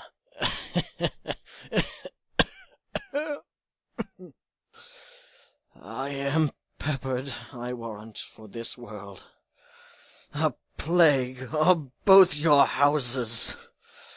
Zounds, a dog, a rat, a mouse, a cat to scratch a man to death. A braggart, a rogue, a villain, that fights by the book of arithmetic. Why the devil came you between us? I was hurt under your arm. I thought all for the best. Help me into some house, Benvolio, or I shall faint. A plague on both your houses! They have made worm's meat of me. I have it, and soundly too. Your houses! Exit, supported by Benvolio. This gentleman, the prince's near ally, my very friend, hath got his mortal hurt in my behalf, my reputation stained with Tybalt's slander. Tybalt, that an hour hath been my kinsman. O sweet Juliet, thy beauty hath made me effeminate, and in my temper softened valour's steel. Enter Benvolio. O Romeo, Romeo, brave Mercutio's dead! That gallant spirit hath aspired the clouds, which too untimely here did scorn the earth. This day's black fate on more days doth depend. This but begins the woe others must end. Enter Tybalt. Here comes the furious Tybalt back again. Alive in triumph, and Mercutio slain. Away to heaven respective lenity, and fire-eyed fury be my conduct now. Now, Tybalt, take the villain back again that late thou gavest me. For Mercutio's soul is but a little way above our heads, staying for thine to keep him company. Either thou, or I, or both, must go with him. Thou, wretched boy, that didst consort him here, shalt with him hence. This shall determine that. They fight. Tybalt falls. Romeo, away, begone! The citizens are up, and Tybalt slain. Stand not amazed. The prince will doom thee death if thou art taken. Hence, begone, away! Oh, I am fortune's fool. Why dost thou stay? Exit Romeo. Enter citizens. Which way ran he that killed Mercutio? Tybalt, that murderer, which way ran he? There lies that Tybalt. Up, sir, go with me. I charge thee in the prince's name, obey. Enter Prince attended, old Montague, Capulet their wives, and others. Where are the vile beginners of this fray? O noble prince, I can discover all the unlucky manage of this fatal brawl. There lies the man, slain by young Romeo, that slew thy kinsman, brave Mercutio. Tybalt, my cousin! O my brother's child! O prince! O husband! O the blood is spilled of my dear kinsman! Prince, as thou art true, for blood of ours, shed blood of Montague. O cousin, cousin! Benvolio, who began this bloody fray? Tybalt, here slain, whom Romeo's hand did slay. Romeo that spoke him fair bade him bethink how nice the quarrel was, and urged withal your high displeasure. All this uttered with gentle breath, calm look, knees humbly bowed, could not take truce with the unruly spleen of Tybalt, deaf to peace. But he that tilts with piercing steel at bold Mercutio's breast, who all as hot turns deadly point to point, and with a martial scorn one hand beats cold death aside, and with the other sends it back to Tybalt, whose dexterity retorts it. Romeo, he cries aloud, hold, hold, friends, part! And swifter than his tongue his agile arm beats down their fatal points, and twixt them rushes, underneath whose arm an envious thrust from Tybalt hit the life of stout Mercutio, and then Tybalt fled, but by and by comes back to Romeo, who had but newly entertained revenge, and to it they go like lightning. For ere I could draw to part them was stout Tybalt slain, and as he fell did Romeo turn and fly. This is the truth, or let Benvolio die. He is a kinsman to the Montague. Affection makes him false, he speaks not true. Some 20 of them fought in this black strife, and all those 20 could but kill one life. I beg for justice, which thou, prince, must give. Romeo slew Tybalt. Romeo must not live.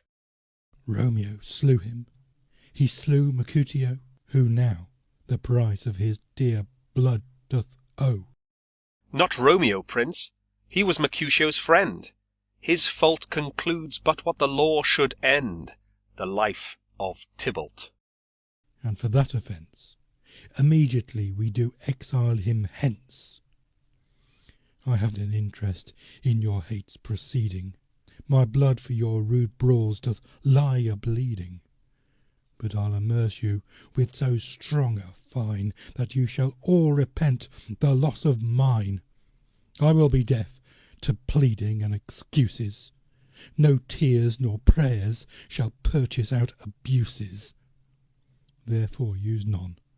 Let Romeo hence in haste, else where he is found, that hour is his last. Bear hence this body, and attend our will. Mercy but murders, pardoning those that kill. Exeunt. Scene 2. Capulet's orchard. Enter Juliet alone. Gallop apace, you fiery-footed steeds, towards Phoebus' lodging. Such a waggoner as Phaeton would whip you to the west, and bring in cloudy night immediately. Spread thy close curtain, love-performing night, that rude eyes may wink, and Romeo leap to these arms, untalked of and unseen. Lovers can see to do their amorous rites by their own beauties, or if love be blind, it best agrees with night.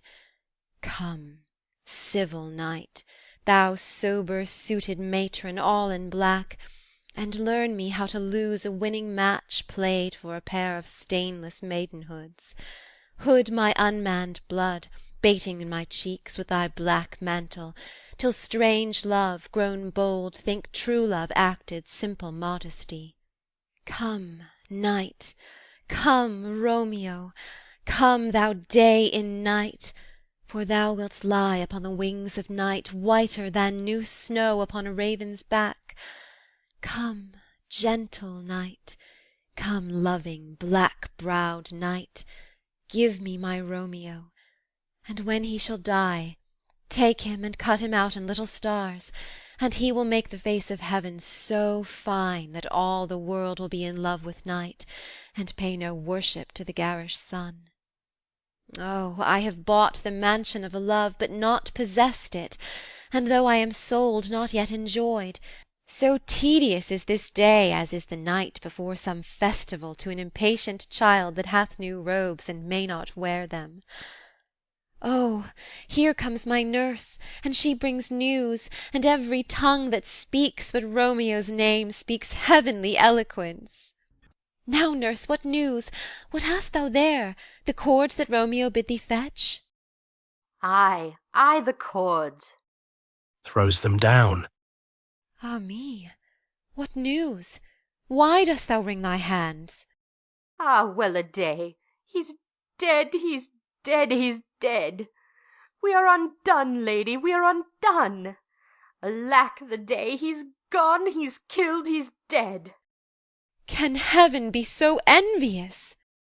Romeo can, though heaven cannot. Oh, Romeo, Romeo! Who would ever have thought it? Romeo! What devil art thou that dost torment me thus? This torture should be roared in dismal hell. Hath Romeo slain himself? Say thou but aye, and that bare vowel I shall poison more than the death-darting eye of cockatrice. I am not I, if there be such an eye, or those eyes shut that make thee answer I. If he be slain, say I, or if not, no. Brief sounds determine of my weal or woe.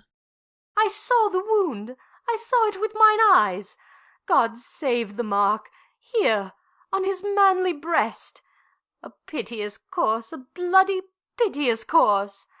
Pale, pale as ashes, all bedaubed in blood, all in gore blood. I swooned at the sight. Oh, break my heart, poor bankrout, break at once, to prison eyes, ne'er look on liberty. Vile earth, to earth resign, end motion here, and thou and Romeo press one heavy bier. O Tybalt, Tybalt, the best friend I had! O courteous Tybalt, honest gentleman, that ever I should live to see thee dead! What storm is this that blows so contrary? Is Romeo slaughtered, and is Tybalt dead?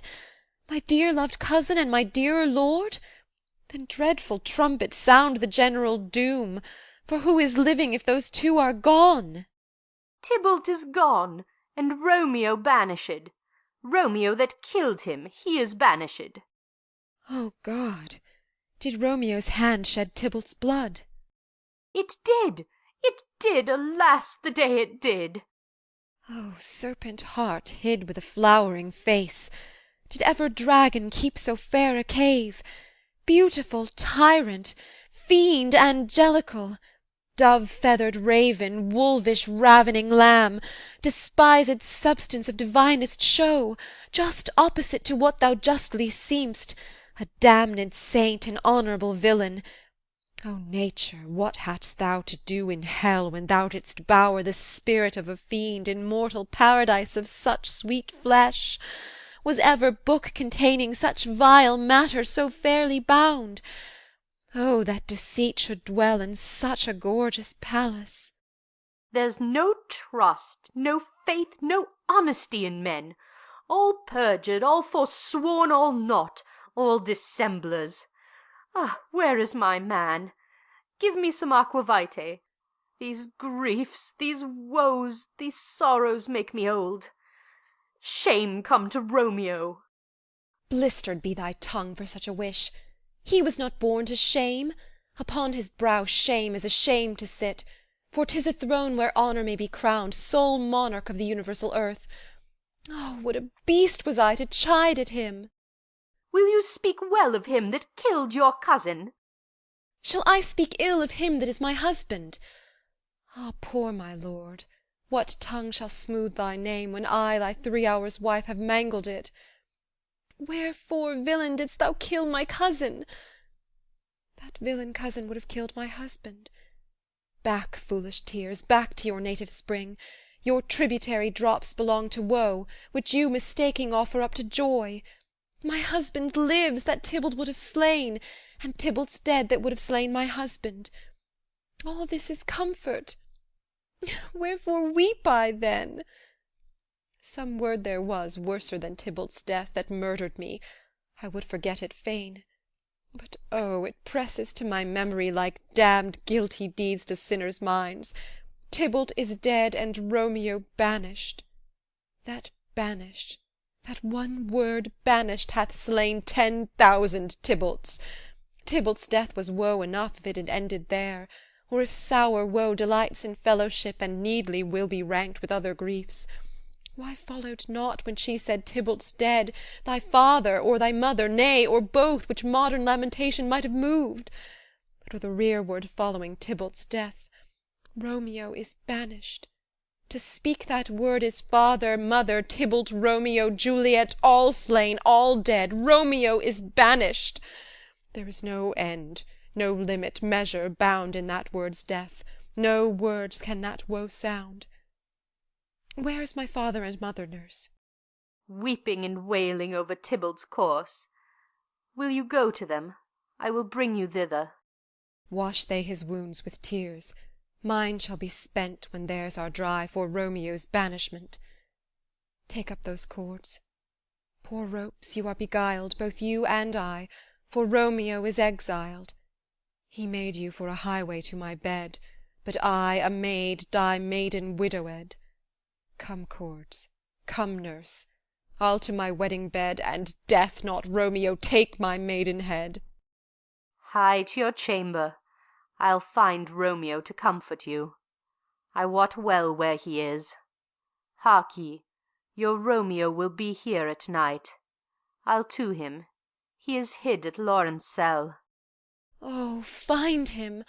Give this ring to my true knight, and bid him come to take his last farewell. Exeunt. Scene 3. Friar Lawrence's cell. Enter Friar Lawrence. Romeo, come forth. Come forth, thou fearful man. Affliction is enamoured of thy parts, and thou art wedded to calamity. Enter Romeo. Father, what news? What is the prince's doom? What sorrow craves acquaintance at my hand that I yet know not? Too familiar is my dear son with such sour company. I bring thee tidings of the prince's doom. What less than doomsday is the prince's doom? A gentler judgment vanished from his lips.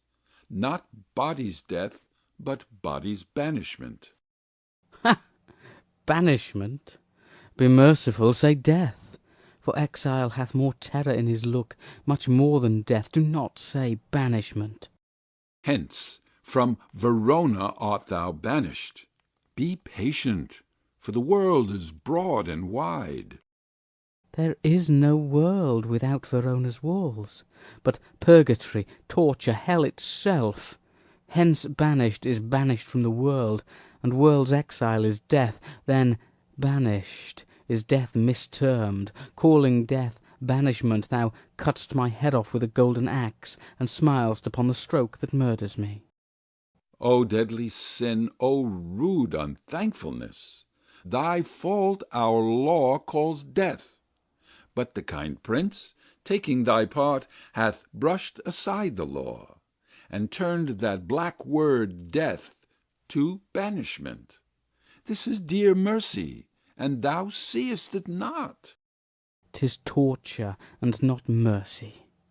Heaven is here where Juliet lives, and every cat and dog and little mouse, every unworthy thing, live here in heaven and may look on her, but Romeo may not. More validity, more honourable state, more courtship lives in carrion flies than Romeo. They may seize on the white wonder of dear Juliet's hand, and steal immortal blessing from her lips, who, even in pure and vestal modesty, still blush, as thinking their own kisses sin. But Romeo may not. He is banished. This may flies do, when I from this must fly. And sayest thou yet that exile is not death? Hadst thou no poison mixed, no sharp ground knife, no sudden mean of death, though ne'er so mean, but banished to kill me? Banished!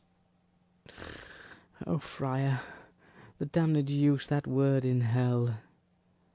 Howlings attend it. How hast thou the heart, being a divine, a ghostly confessor, a sin absolver, and my friend professed, to mangle me with that word banishment? Thou fond madman, hear me speak a little. Oh, thou wilt speak again of banishment. I'll give thee armour to keep off that word. Adversity's sweet milk, philosophy, to comfort thee, though thou art banished. Yet banished? Hang up philosophy! Unless philosophy can make a Juliet, displant a town, reverse a prince's doom, it helps not, it prevails not. Talk no more. Oh, then I see that madmen have no ears. How should they, when that wise men have no eyes? let me dispute with thee of thy estate. Thou canst not speak of that thou dost not feel.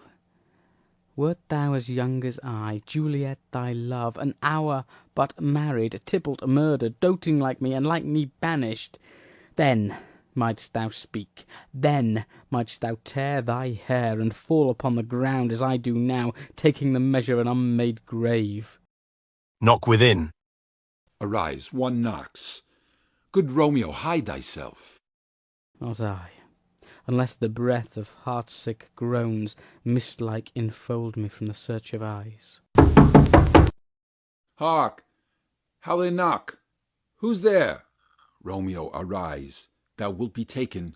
Stay a while. Stand up. Run to my study. By and by God's will. What simpleness this is! I come! I come! Who knocks so hard? Whence come you? What's your will? Let me come in, and you shall know my errand. I come from Lady Juliet. Welcome, then. Enter nurse. O holy friar, O tell me, holy friar, where is my lady's lord? Where's Romeo?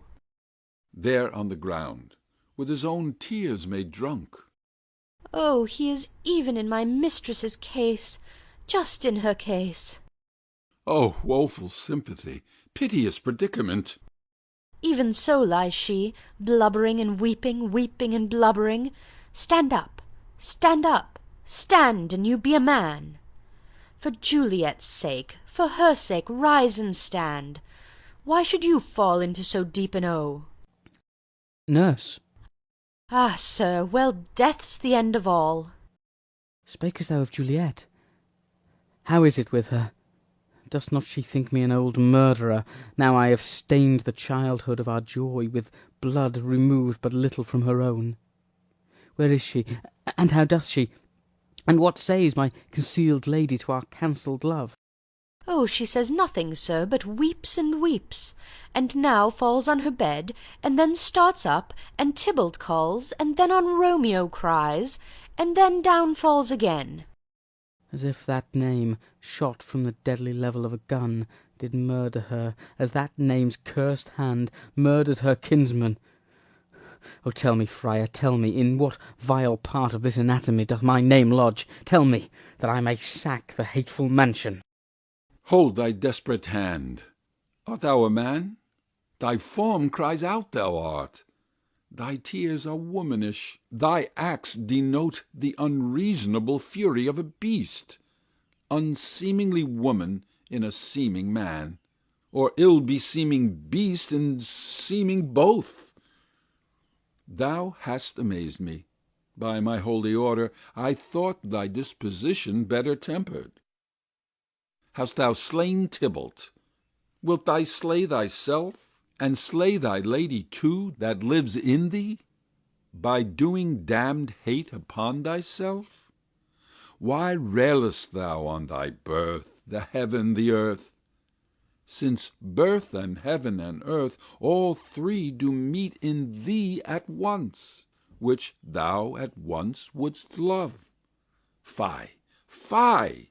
Thou shamest thy shape, thy love, thy wit, which, like a usurer, aboundest in all, and usest none in that true use indeed which should bedeck thy shape, thy love, thy wit. Thy noble shape is but a form of wax, digressing from the valour of a man. Thy dear love sworn, but hollow perjury, killing that love which thou hast vowed to cherish. Thy wit, that ornament to shape and love, misshapen in the conduct of them both, like powder in a skilless soldier's flask, is set afire by thine own ignorance, and thou dismembered with thine own defence. What? Rouse thee, man. Thy Juliet is alive, for whose dear sake thou wast but lately dead. There art thou happy. Tybalt would kill thee, but thou slewest Tybalt. There art thou happy too. The law that threatened death becomes thy friend. and turns it to exile. There art thou happy. A pack of blessings lights upon thy back. Happiness courts thee in her best array. But, like a misbehaven and sullen wench, thou poutest upon the future and thy love. Take heed, for such die miserable. Go, get thee to thy love as was decreed. Ascend her chamber hence, and comfort her. But look, thou stay not till the watch be set, for then thou canst not pass to Mantua, where you shalt live till we can find a time to blaze your marriage, reconcile your friends, beg pardon of the prince, and call thee back with 20,000 times more joy than thou wentst forth in lamentation. Go before, nurse, commend me to thy lady, and bid her hasten all the house to bed, which heavy sorrow makes them apt unto. Romeo is coming. O Lord, I could have stayed here all the night to hear good counsel. Oh, what learning is! My lord, I'll tell my lady you will come. Do so, and bid my sweet prepare to chide. Here, sir, a ring she bid me give you, sir. Hie you, make haste, for it grows very late. How well my comfort is revived by this! Go hence, good knight, and here stands all your state. Either be gone before the watch is set, or by the break of day disguised from hence sojourn in Mantua. I'll find out your man, and he shall signify from time to time every good hap to you that chances here. Give me your hand. 'Tis late. Farewell. Good night.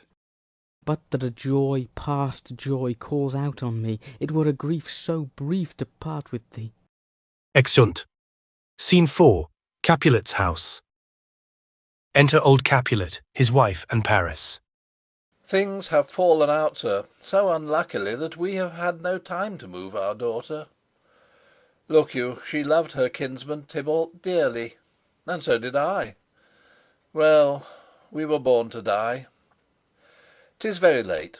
She'll not come down to-night. I promise you, but for your company, I would have been in bed an hour ago. These times of woe afford no tune to woo. Madam, good night. Commend me to your daughter. I will, and know her mind early to-morrow. To-night she's mewed up to her heaviness.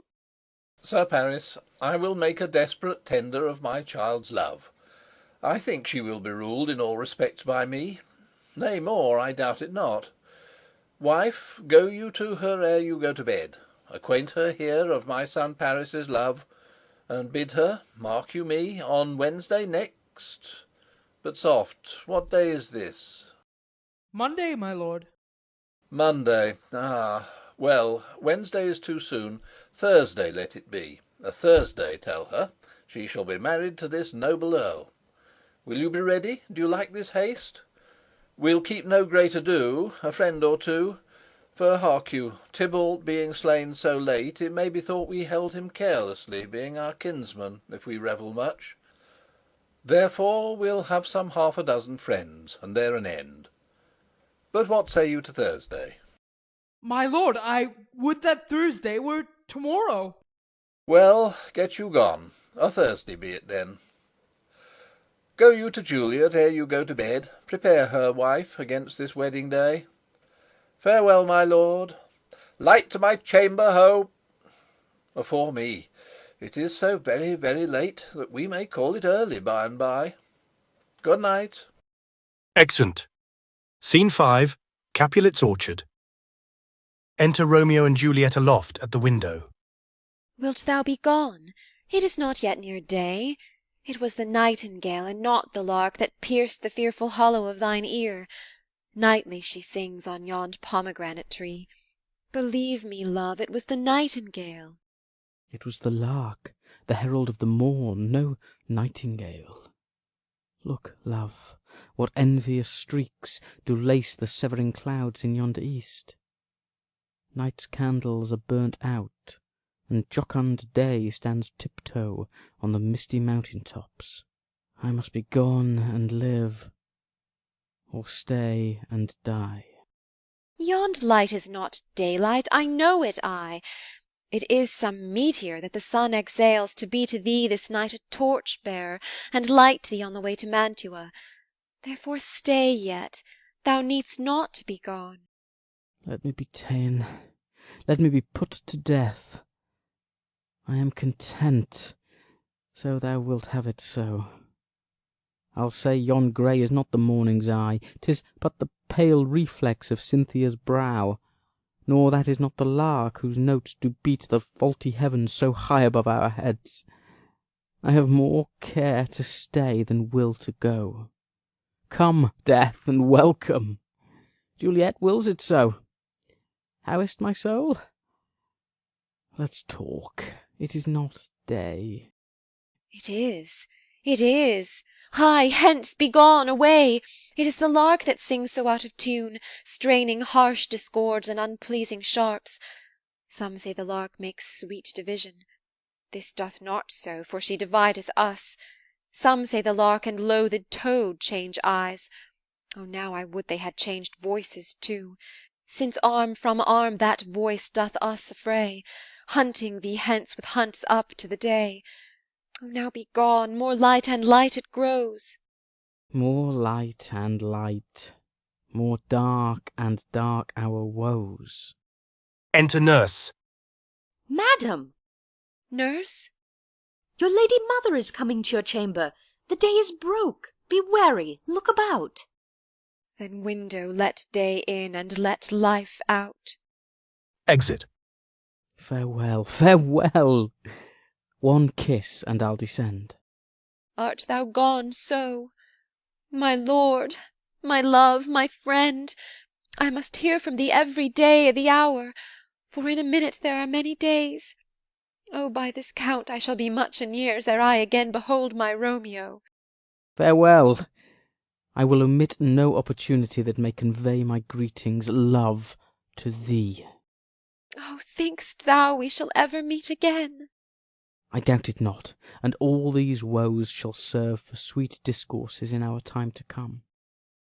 Oh, God, I have an ill divining soul. Methinks I see thee now thou art below, as one dead in the bottom of a tomb. Either my eyesight fails, or thou look'st pale. And trust me, love, in my eyes so do you. Dry sorrow drinks our blood. Adieu. Adieu. Exit. Oh, Fortune, Fortune, all men call thee fickle. If thou art fickle, what dost thou with him that is renowned for faith? Be fickle, Fortune, for then I hope thou wilt not keep him long, but send him back. Who, daughter, are you up? Who is't that calls? Is it my lady mother? Is she not down so late, or up so early? What unaccustomed cause procures her hither? Enter mother. Why, how now, Juliet? Madam, I am not well. Evermore weeping for your cousin's death? What, wilt thou wash him from his grave with tears? And if thou couldst not make him live. Therefore have done. Some grief shows much of love, but much of grief shows still some want of wit. Yet let me weep for such a feeling loss. So shall you feel the loss, but not the friend which you weep for. Feeling so the loss, I cannot choose but ever weep the friend. Well, girl, thou weep'st not so much for his death, as that the villain lives which slaughtered him. What villain, madam? That same villain, Romeo. Villain and he be many miles asunder. God pardon him, I do with all my heart, and yet no man like he doth grieve my heart. That is because the traitor murderer lives. I, madam, from the reach of these my hands, would none but I might venge my cousin's death. We will have vengeance for it, fear thou not. Then weep no more. I'll send to one in Mantua, where that same banished runagate doth live, shall give him such an unaccustomed dram, that he shall soon keep Tybalt company, and then, I hope, thou wilt be satisfied. Indeed, I never shall be satisfied with Romeo till I behold him dead. Is my poor heart so for a kinsman vexed?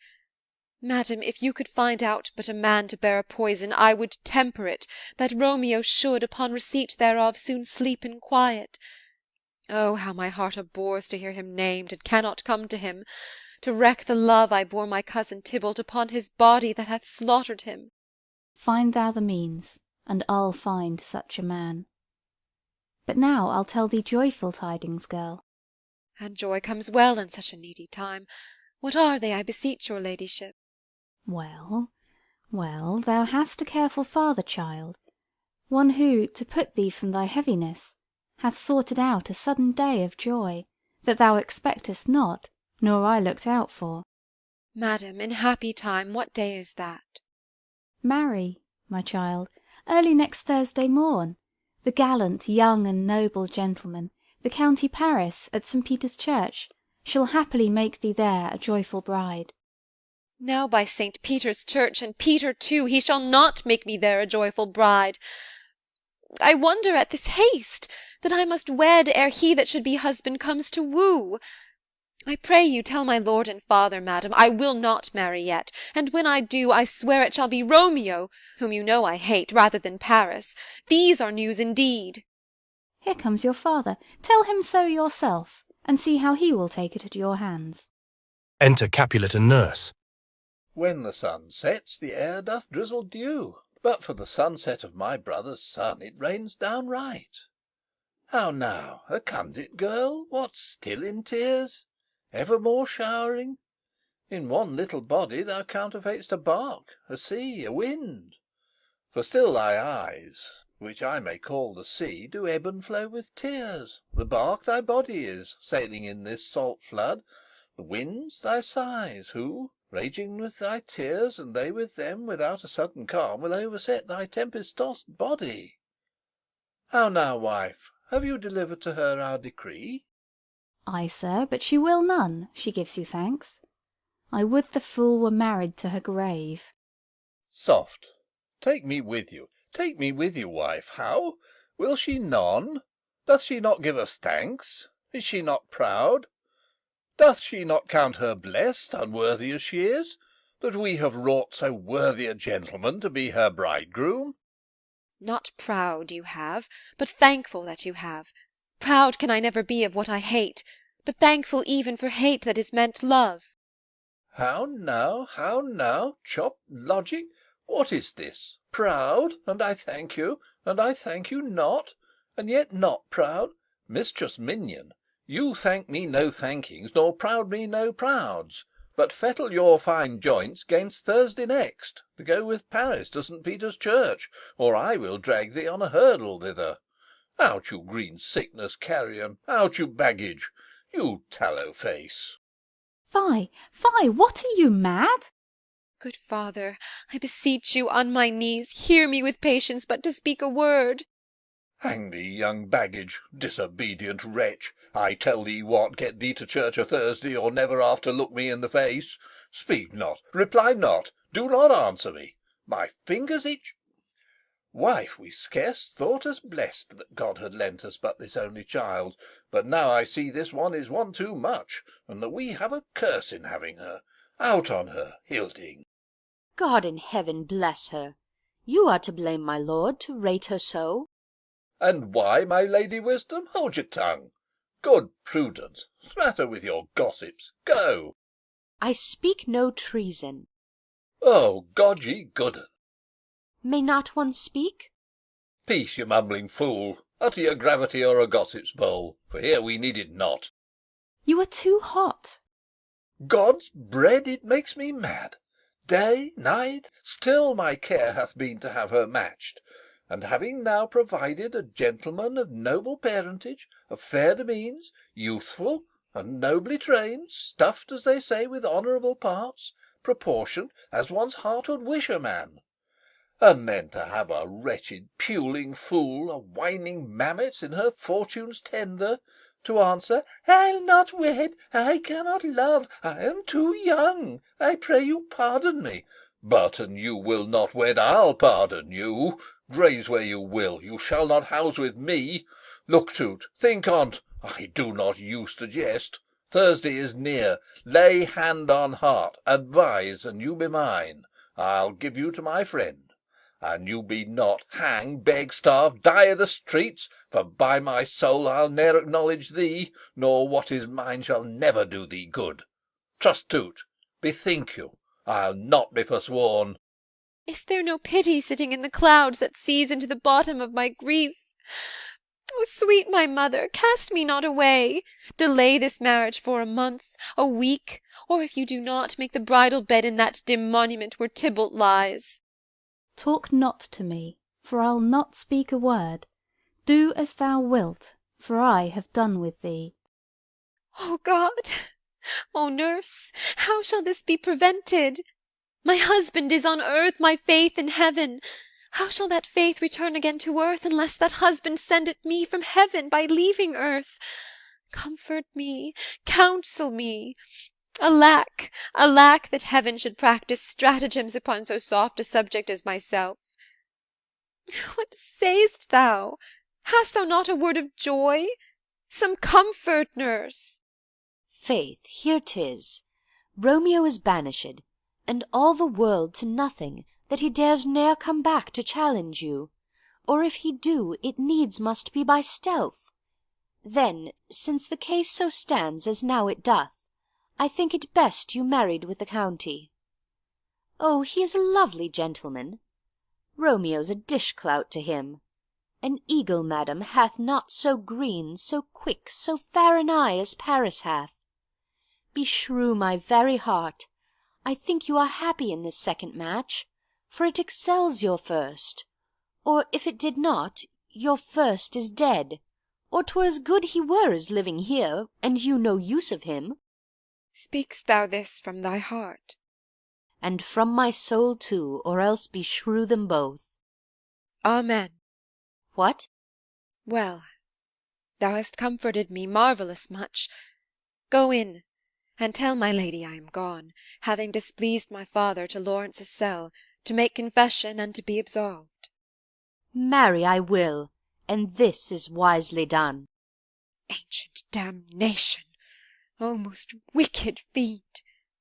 Is it more sin to wish me thus forsworn, or to dispraise my lord with that same tongue which she hath praised him with above compare so many thousand times? Go, counsellor, thou and my bosom henceforth shall be twain. I'll to the friar to know his remedy. If all else fail, myself have power to die. Act 4. Scene 1. Friar Lawrence's cell. Enter Friar Lawrence and County Paris. On Thursday, sir. The time is very short. My father Capulet will have it so, and I am nothing slow to slack his haste. You say you do not know the lady's mind? Uneven is the course. I like it not. Immoderately she weeps for Tybalt's death, and therefore have I little talked of love, for Venus smiles not in a house of tears. Now, sir, her father counts it dangerous that she do give her sorrow so much sway, and, in his wisdom, hastes our marriage to stop the inundation of her tears, which, too much minded by herself alone, may be put from her by society. Now do you know the reason of this haste?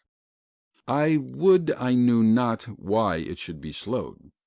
Look, sir, here comes the lady towards my cell. Enter Juliet. Happily met, my lady and my wife. That may be, sir, when I may be a wife. That may must be, love, on Thursday next. What must be shall be. That's a certain text.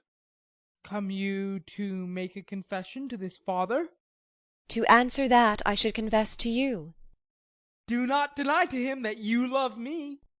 I will confess to you that I love him. So will ye, I am sure, that you love me.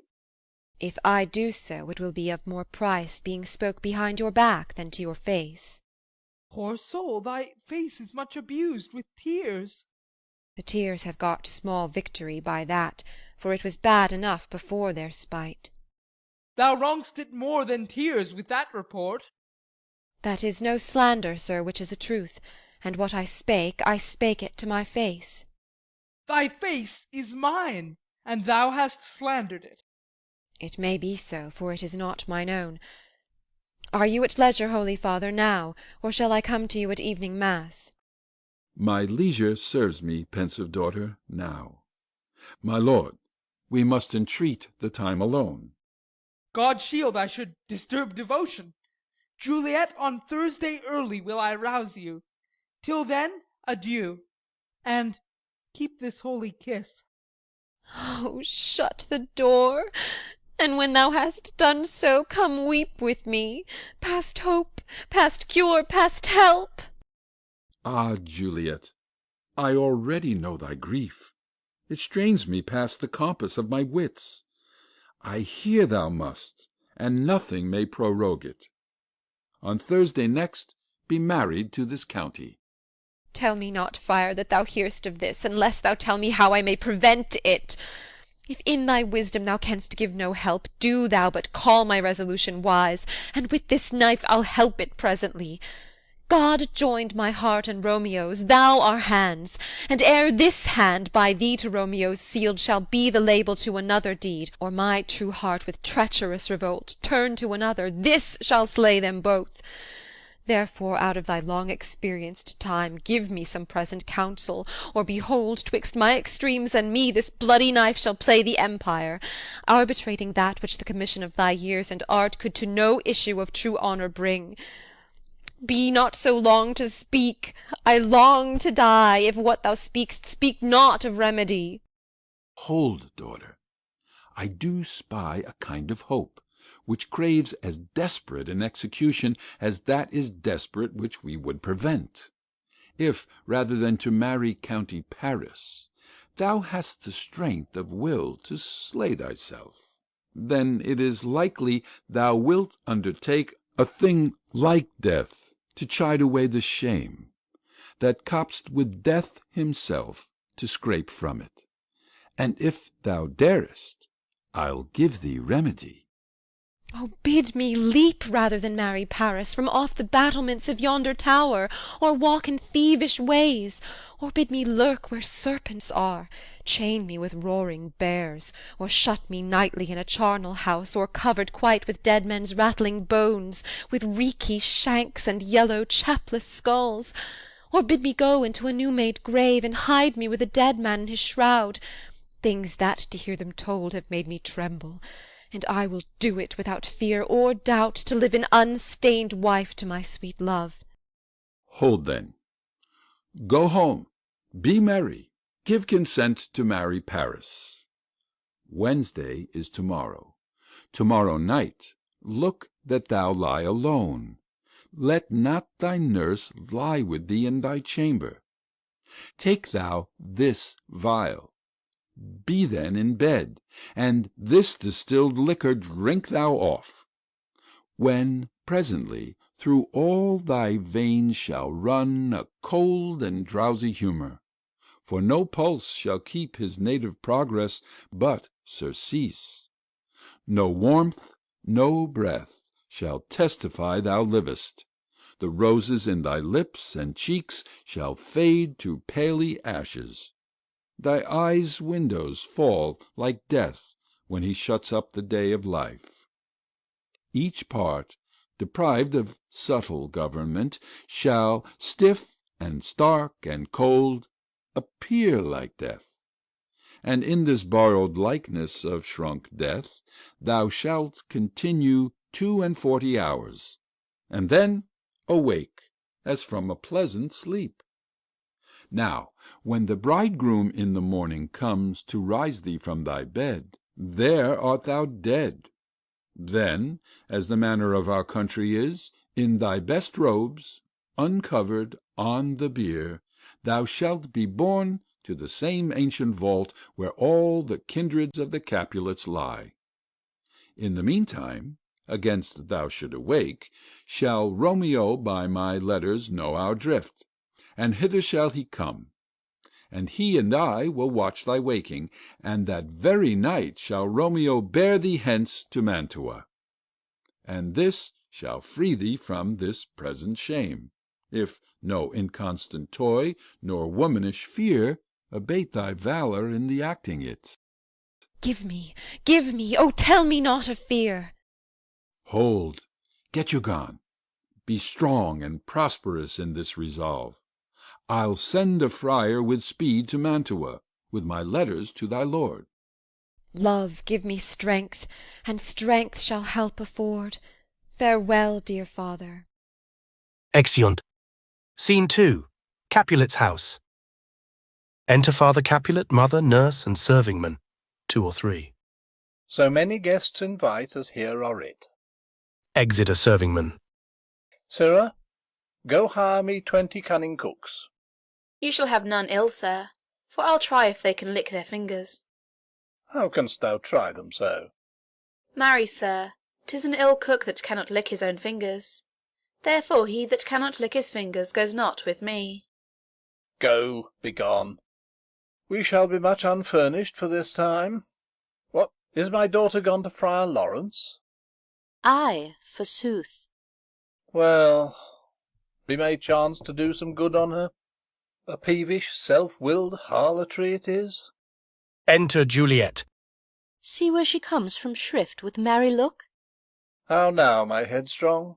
Where have you been gadding? Where I have learned me to repent the sin of disobedient opposition to you and your behests, and am enjoined by holy Lawrence to fall prostrate here, to beg your pardon. Pardon, I beseech you. Henceforward I am ever ruled by you.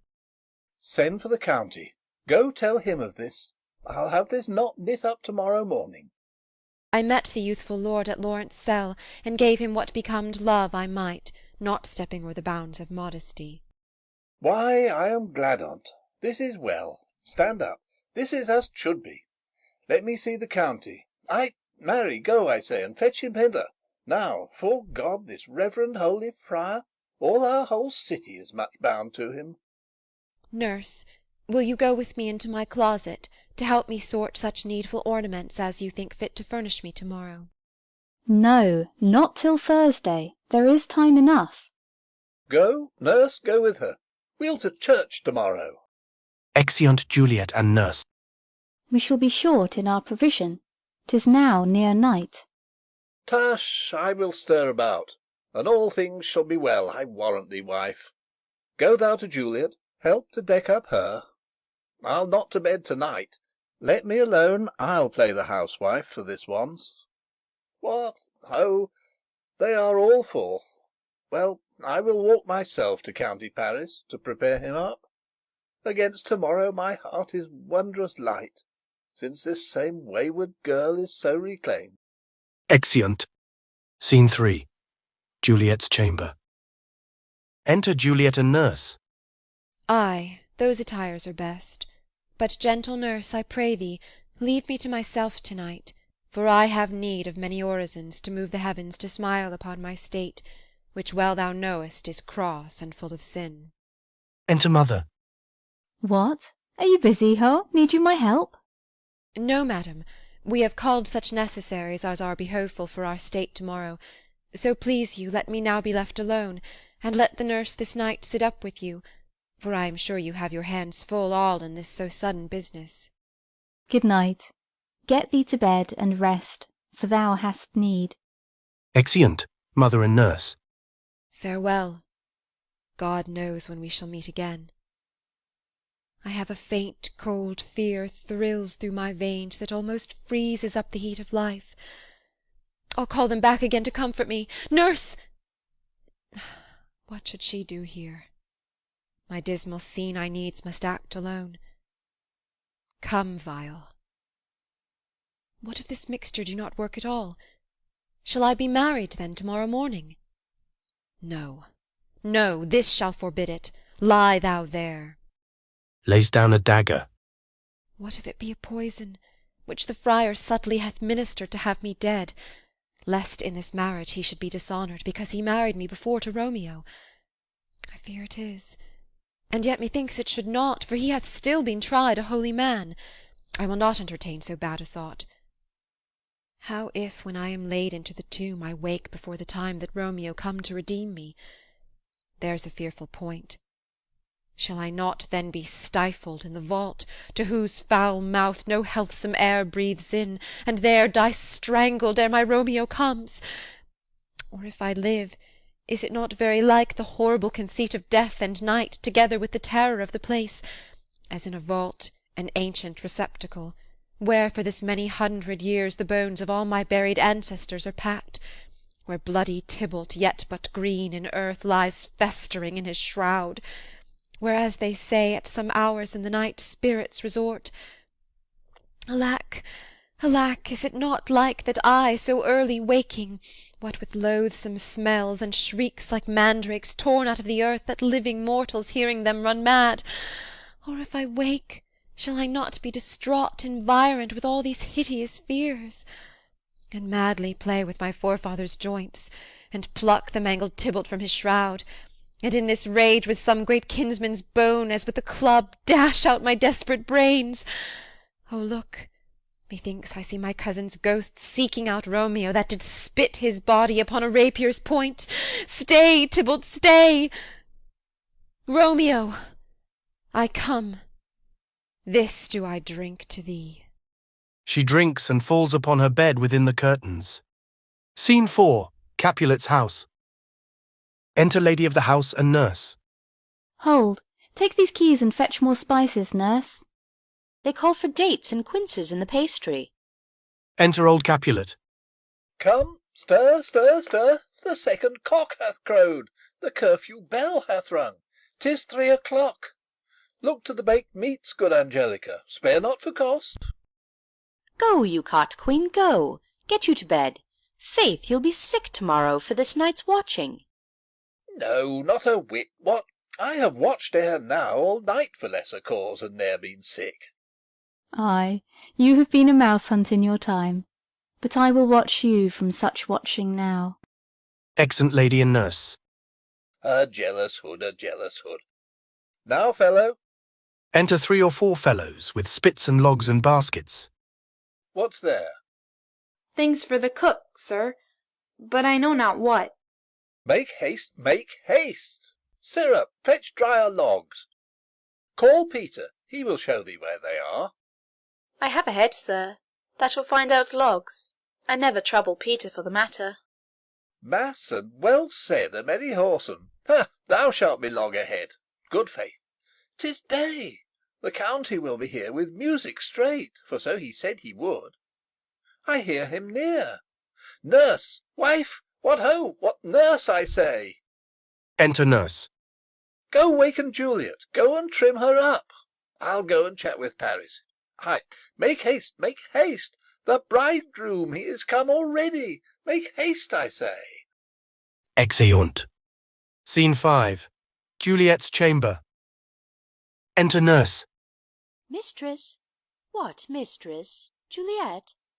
Fast, I warrant her, she... Why, lamb! Why, lady!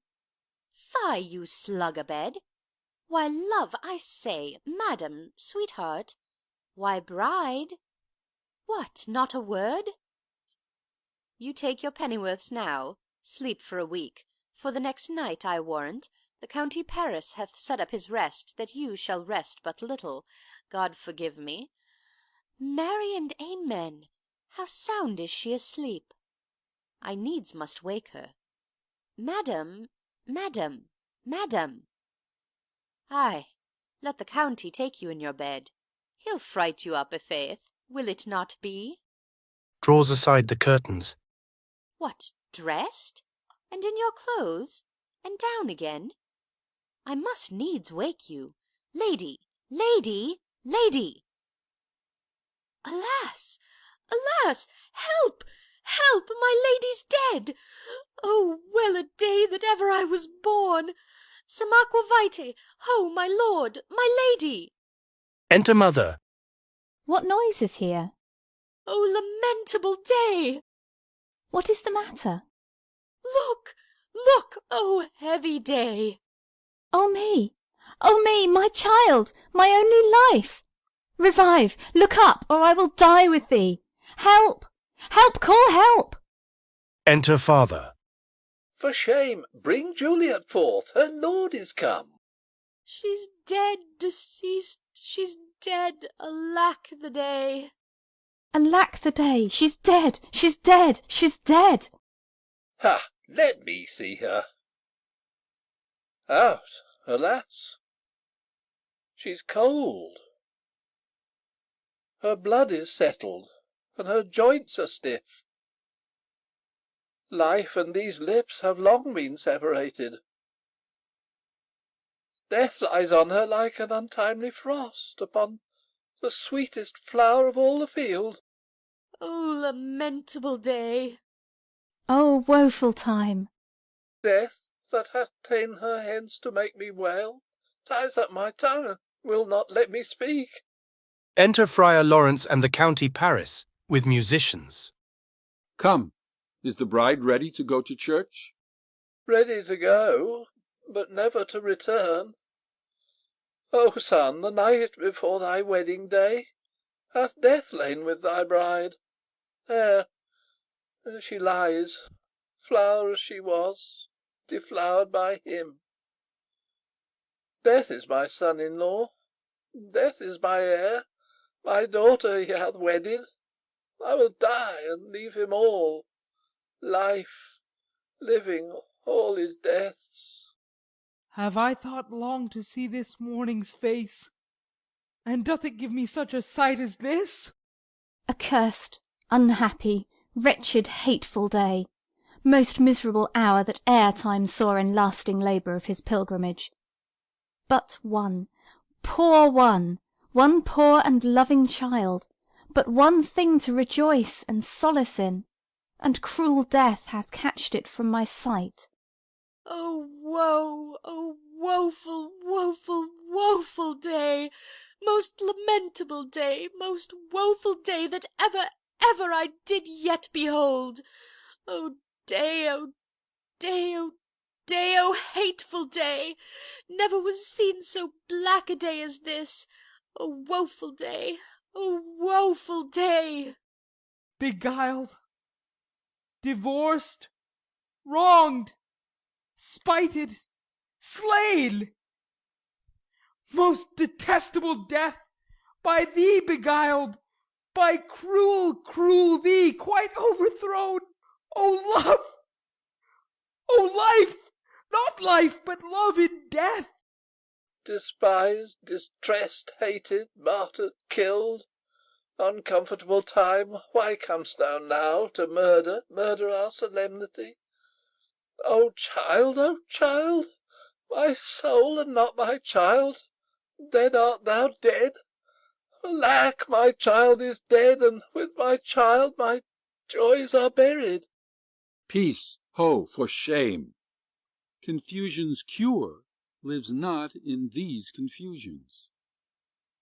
Heaven and yourself had part in this fair maid. Now heaven hath all, and all the better it is for the maid. Your part in her you could not keep from death, but heaven keeps his part in eternal life. And most you sought was her promotion, for 'twas your heaven she should be advanced. And weep ye now, seeing she is advanced above the clouds, as high as heaven itself? Oh, in this love you love your child so ill that you run mad, seeing that she is well. She's not well married that lives married long, but she's best married that dies married young.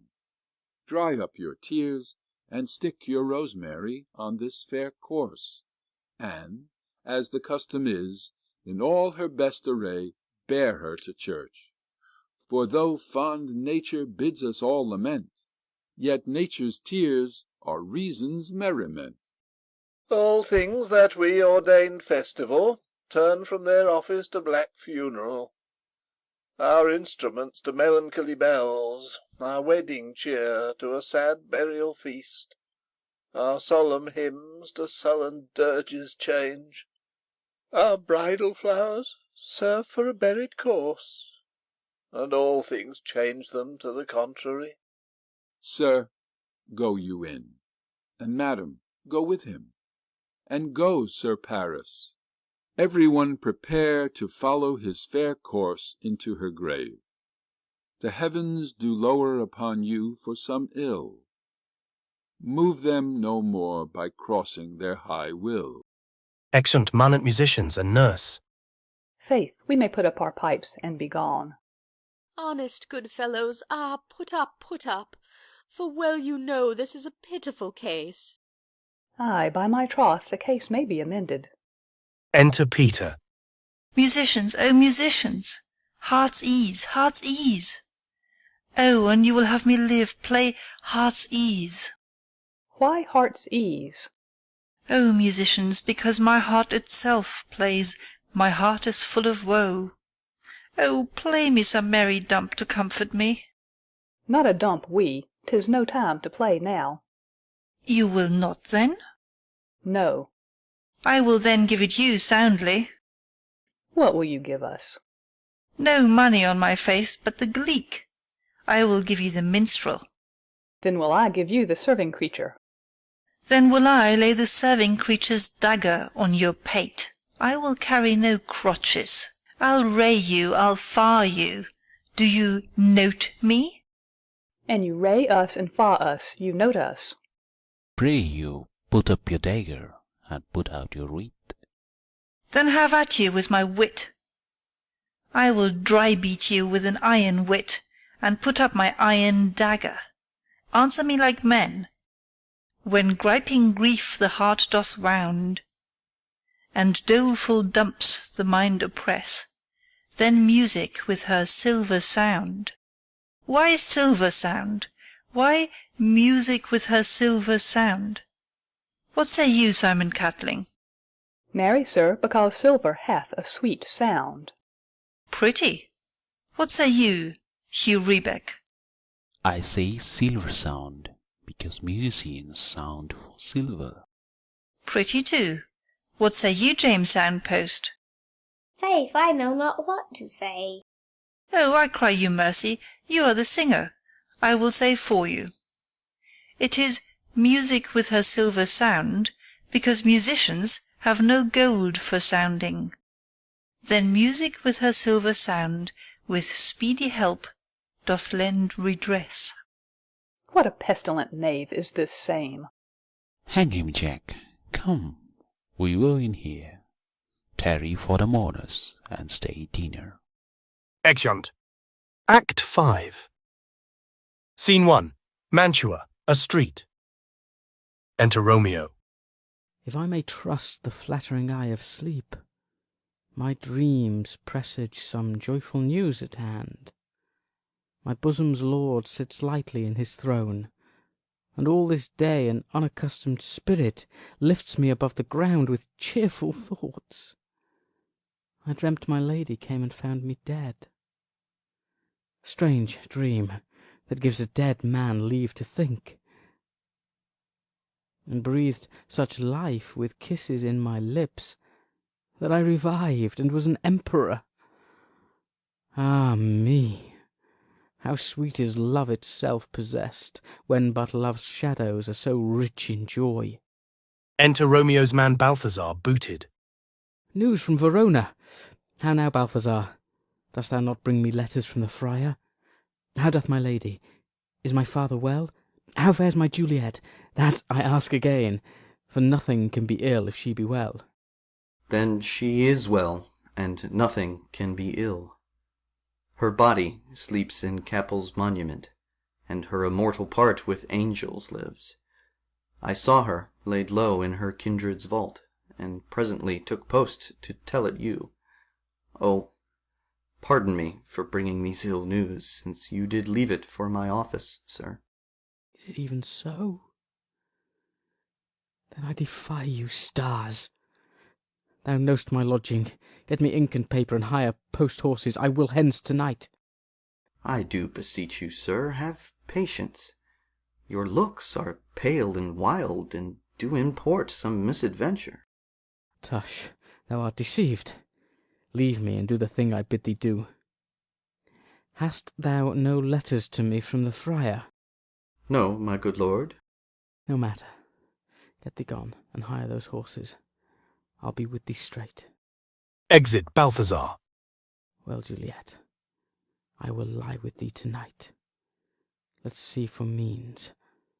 O mischief, thou art swift to enter in the thoughts of desperate men.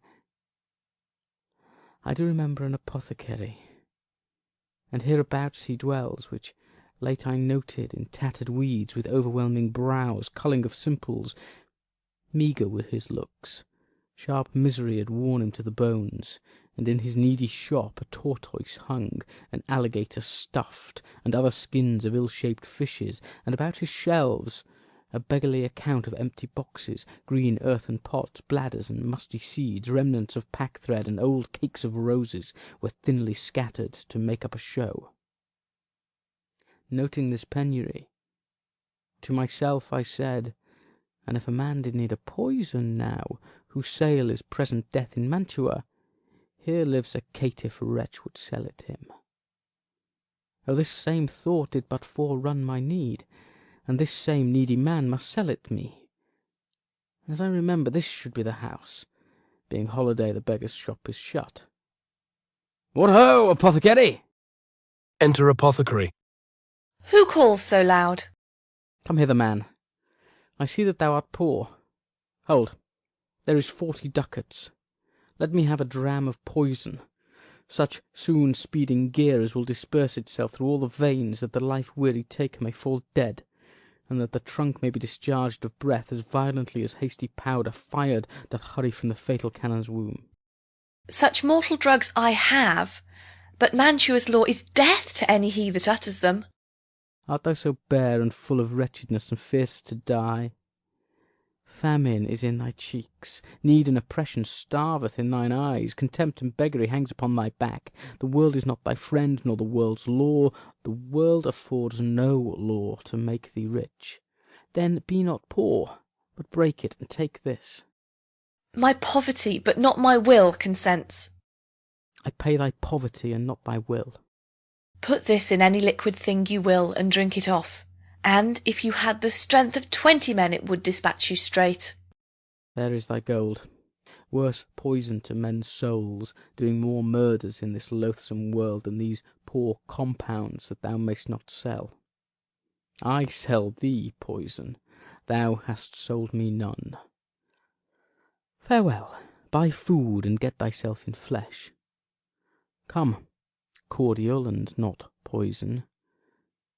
Go with me to Juliet's grave, for there must I use thee. Exeunt. Scene 2. Verona, Friar Lawrence's cell.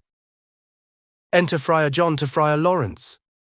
Holy Franciscan friar, brother, ho! Enter Friar Lawrence. This same voice be the voice of Friar John, welcome from Mantua. What says Romeo? Or, if his mind be writ, give me his letter. Going to find a barefoot brother out, one of our order, to associate me, here in the city visiting the sick, and finding him, the searchers of the town, suspecting that we both were in a house where the infectious pestilence did reign, sealed up the doors, and would not let us forth, so that my speed to Mantua was there stayed. Who bare my letter then to Romeo? I could not send it. Here it is again. Nor get a messenger to bring it thee, so fearful were they of infection. Unhappy fortune! By my brotherhood, the letter was not nice, but full of charge of dear import, and the neglecting it may do much danger. Friar John, go hence, get me an iron crow, and bring it straight unto my cell. Brother, I'll go and bring it thee. Now must I to the monument alone. Within this 3 hours will fair Juliet wake. She will beshrew me much that Romeo hath had no notice of these accidents. But I will write again to Mantua, and keep her at my cell till Romeo come. Poor living corse, closed in a dead man's tomb. Exit. Scene 3. Verona, a churchyard, in it the monument of the Capulets. Enter Paris and his page with flowers and a torch. Give me thy torch, boy. Hence, and stand aloof. Yet put it out, for I would not be seen. Under yond yew tree lay thee all along, holding thine ear close to the hollow ground. So shall no foot upon the churchyard tread, being loose, unfirm with digging up of graves. But thou shalt hear it. Whistle then to me, as signal that thou hear'st something approach. Give me those flowers. Do as I bid thee. Go!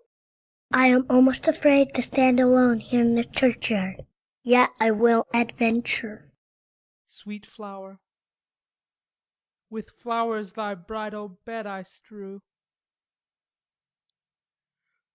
O woe! Thy canopy is dust and stones, with which sweet water nightly will I dew. Or wanting that, with tears distilled by moans. The obsequies that I for thee will keep nightly shall be to strew thy grave and weep. Whistle, boy. The boy gives warning something doth approach. What cursed foot wanders this way tonight, to cross my obsequies and true love's right? What, with a torch? Muffle me, knight, awhile. Enter Romeo and Balthazar with a torch, a mattock, and a crow of iron. Give me that mattock and the wrenching iron. Hold, take this letter. Early in the morning see thou deliver it to my lord and father. Give me the light. Upon thy life I charge thee, whate'er thou hear'st or seest, stand all aloof, and do not interrupt me in my course. Why I descend into this bed of death is partly to behold my lady's face, but chiefly to take thence from her dead finger a precious ring, a ring that I must use in dear employment. Therefore hence be gone. But if thou, jealous, dost return to pry in what I further shall intend to do, by heaven, I will tear thee joint by joint, and strew this hungry churchyard with thy limbs. The time and my intent are savage wild, more fierce and more inexorable far than empty tigers or the roaring sea. I will be gone, sir, and not trouble you. So shalt thou show me friendship. Take thou that, live and be prosperous, and farewell, good fellow. For all this the same, I'll hide me hereabout. His looks I fear, and his intents I doubt. Thou detestable Moor, thou womb of death, gorged with the dearest morsel of the earth, thus I enforce thy rotten jaws to open, and in despite I'll cram thee with more food. Romeo opens the tomb. That is that banished haughty Montague that murdered my love's cousin, with which grief, it is supposed, the fair creature died. And here is come to do some villainous shame to the dead bodies. I will apprehend him. Stop thy unhallowed toil, vile Montague. Can vengeance be pursued further than death? Condemned villain, I do apprehend thee. Obey and go with me, for thou must die. I must indeed, and therefore came I hither. Good, gentle youth, tempt not a desperate man. Fly hence and leave me. Think upon these gone. Let them affright thee. I beseech thee, youth, put not another sin upon my head by urging me to fury. Oh, be gone! By heaven, I love thee better than myself, for I come hither armed against myself. Stay not, be gone, live, and hereafter say, a madman's mercy bid thee run away. I do defy thy conjurations and apprehend thee for a felon here. Wilt thou provoke me? Then have at thee, boy. They fight. O Lord, they fight. I will go call the watch. Exit. Paris falls. Oh, I am slain. Falls. If thou be merciful, open the tomb. Lay me with Juliet. In faith I will. Let me peruse this face. Oh, Mercutio's kinsman, noble county Paris. What said my man when my betossed soul did not attend him as we rode? I think he told me Paris should have married Juliet. Said he not so? Or did I dream it so? Or am I mad, hearing him talk of Juliet, to think it was so? Oh, give me thy hand, one writ with me in sour misfortune's book. I'll bury thee in a triumphant grave. A grave? Oh no, a lanthorn slaughtered youth. For here lies Juliet, and her beauty makes this vault a feasting presence full of light. Death, lie thou there by a dead man interred. Lays him in the tomb. How oft, when men are at the point of death, have they been merry, which their keepers call a lightning before death? Oh, how may I call this a lightning? Oh, my love, my wife, death that hath sucked the honey of thy breath, hath had no power yet upon thy beauty. Thou art not conquered.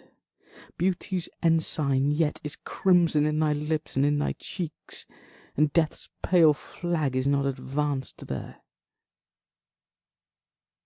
Tybalt, liest thou there in thy bloody sheet? Oh, what more favour can I do to thee than with that hand that cut thy youth in twain, to sunder his that was thine enemy? Forgive me, cousin. Ah, dear Juliet, why art thou yet so fair?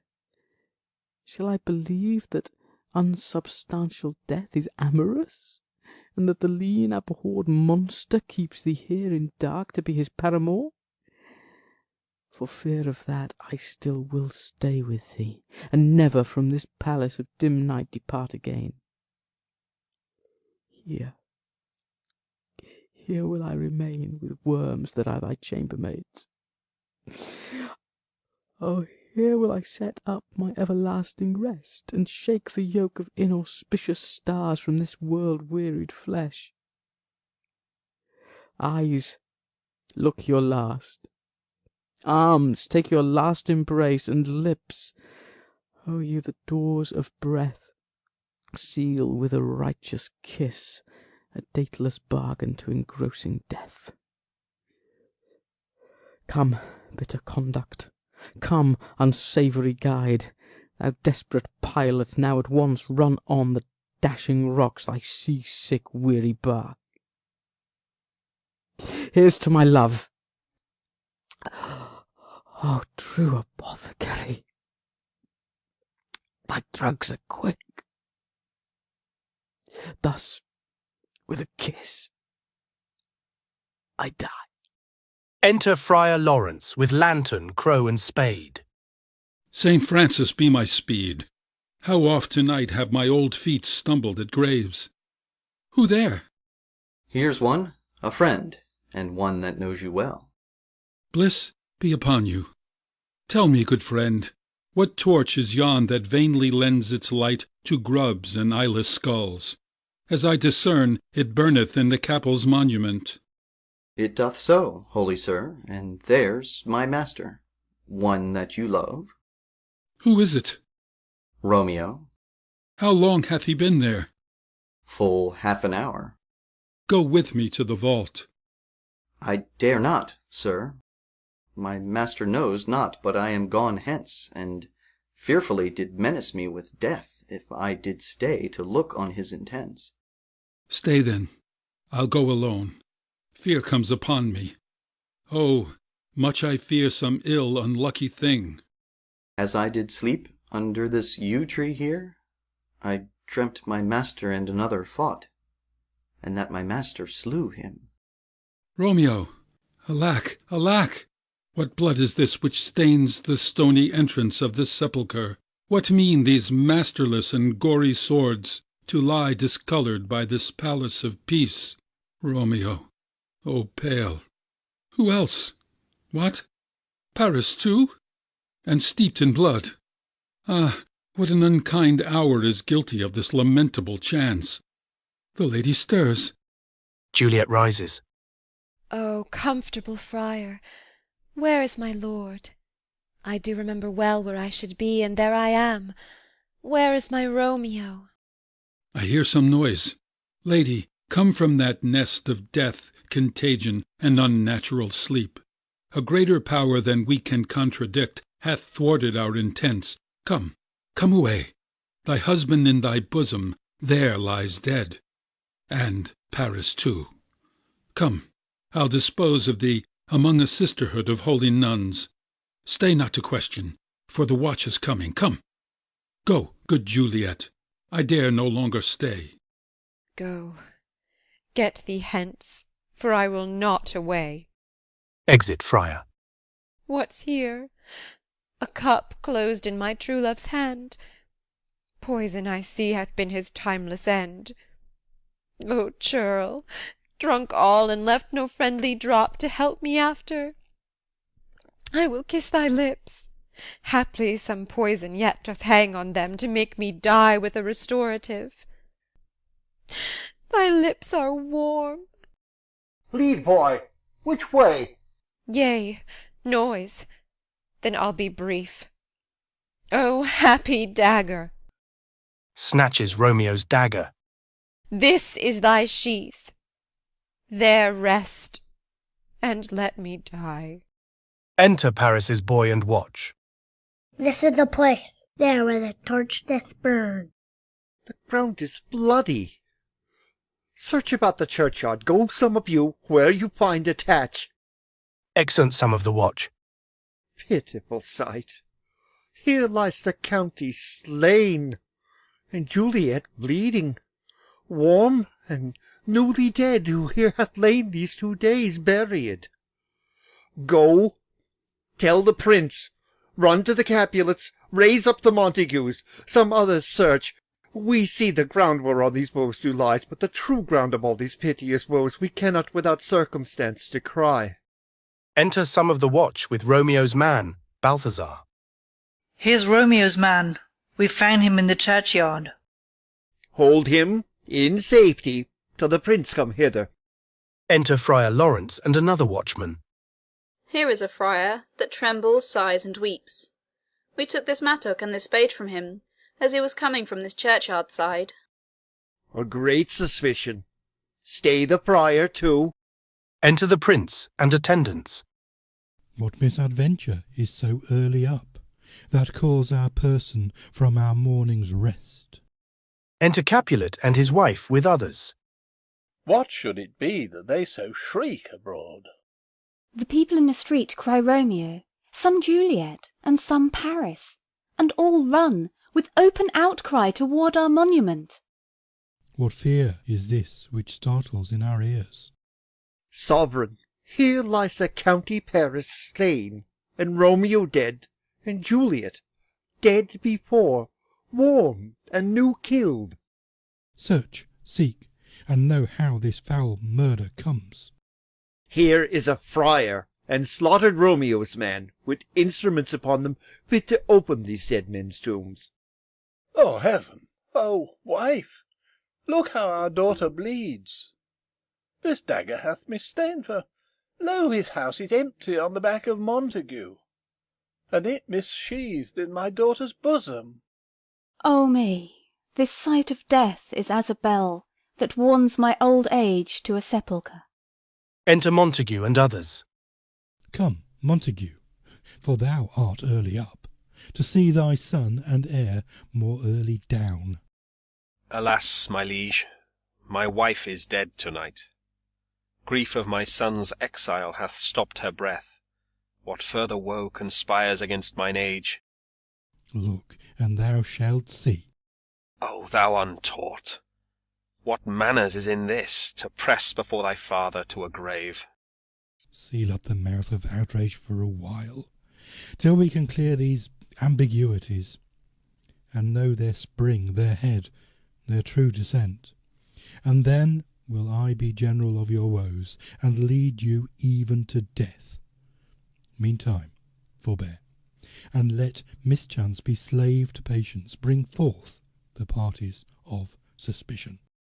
I am the greatest, able to do least, yet most suspected, as the time and place doth make against me, of this direful murder.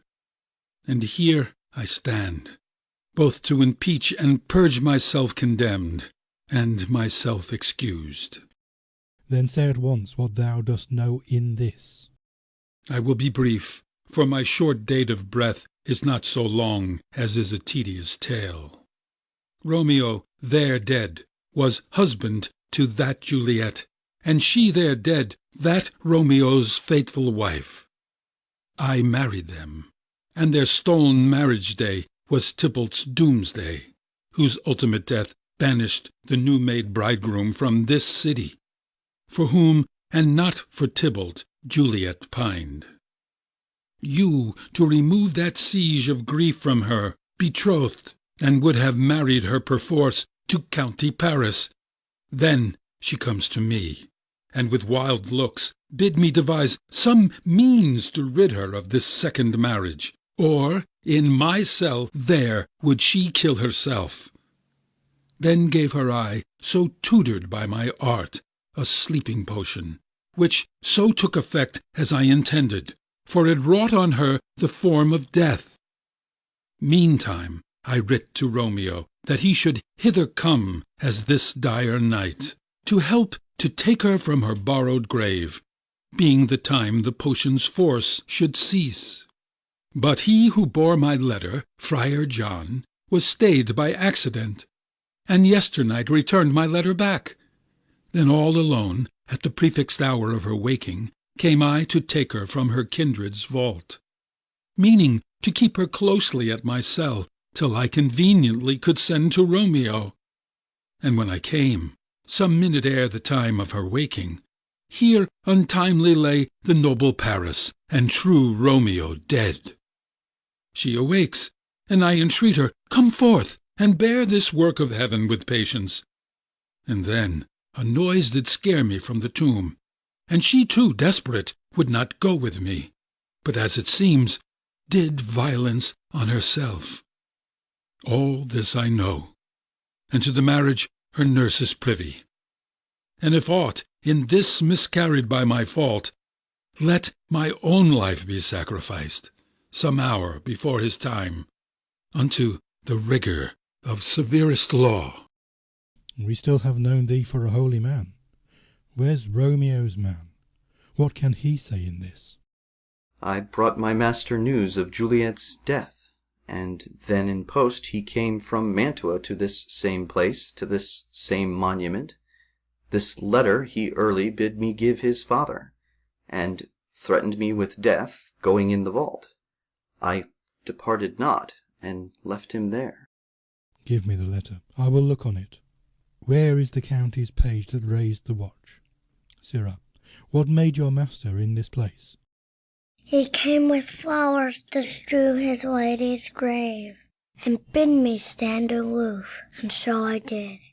Anon comes one with light to ope the tomb, and by my master drew on him. And then I ran away to call the watch. This letter doth make good the friar's words, their course of love, the tidings of her death. And here he writes, that he did buy a poison of a poor apothecary, and therewithal come to this vault to die, and lie with Juliet. Where be these enemies, Capulet, Montague? See what scourge is laid upon your hate, that heaven finds means to kill your joys with love.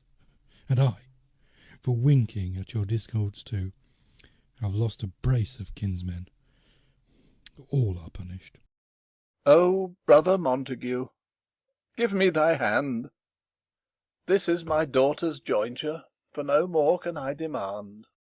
But I can give thee more, for I will raise her statue in pure gold, that while Verona by that name is known, there shall no figure at such rate be set as that of true and faithful Juliet.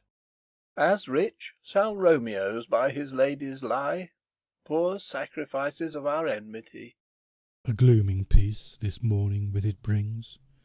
The sun for sorrow will not show its head. Go hence, to have more talk of these sad things.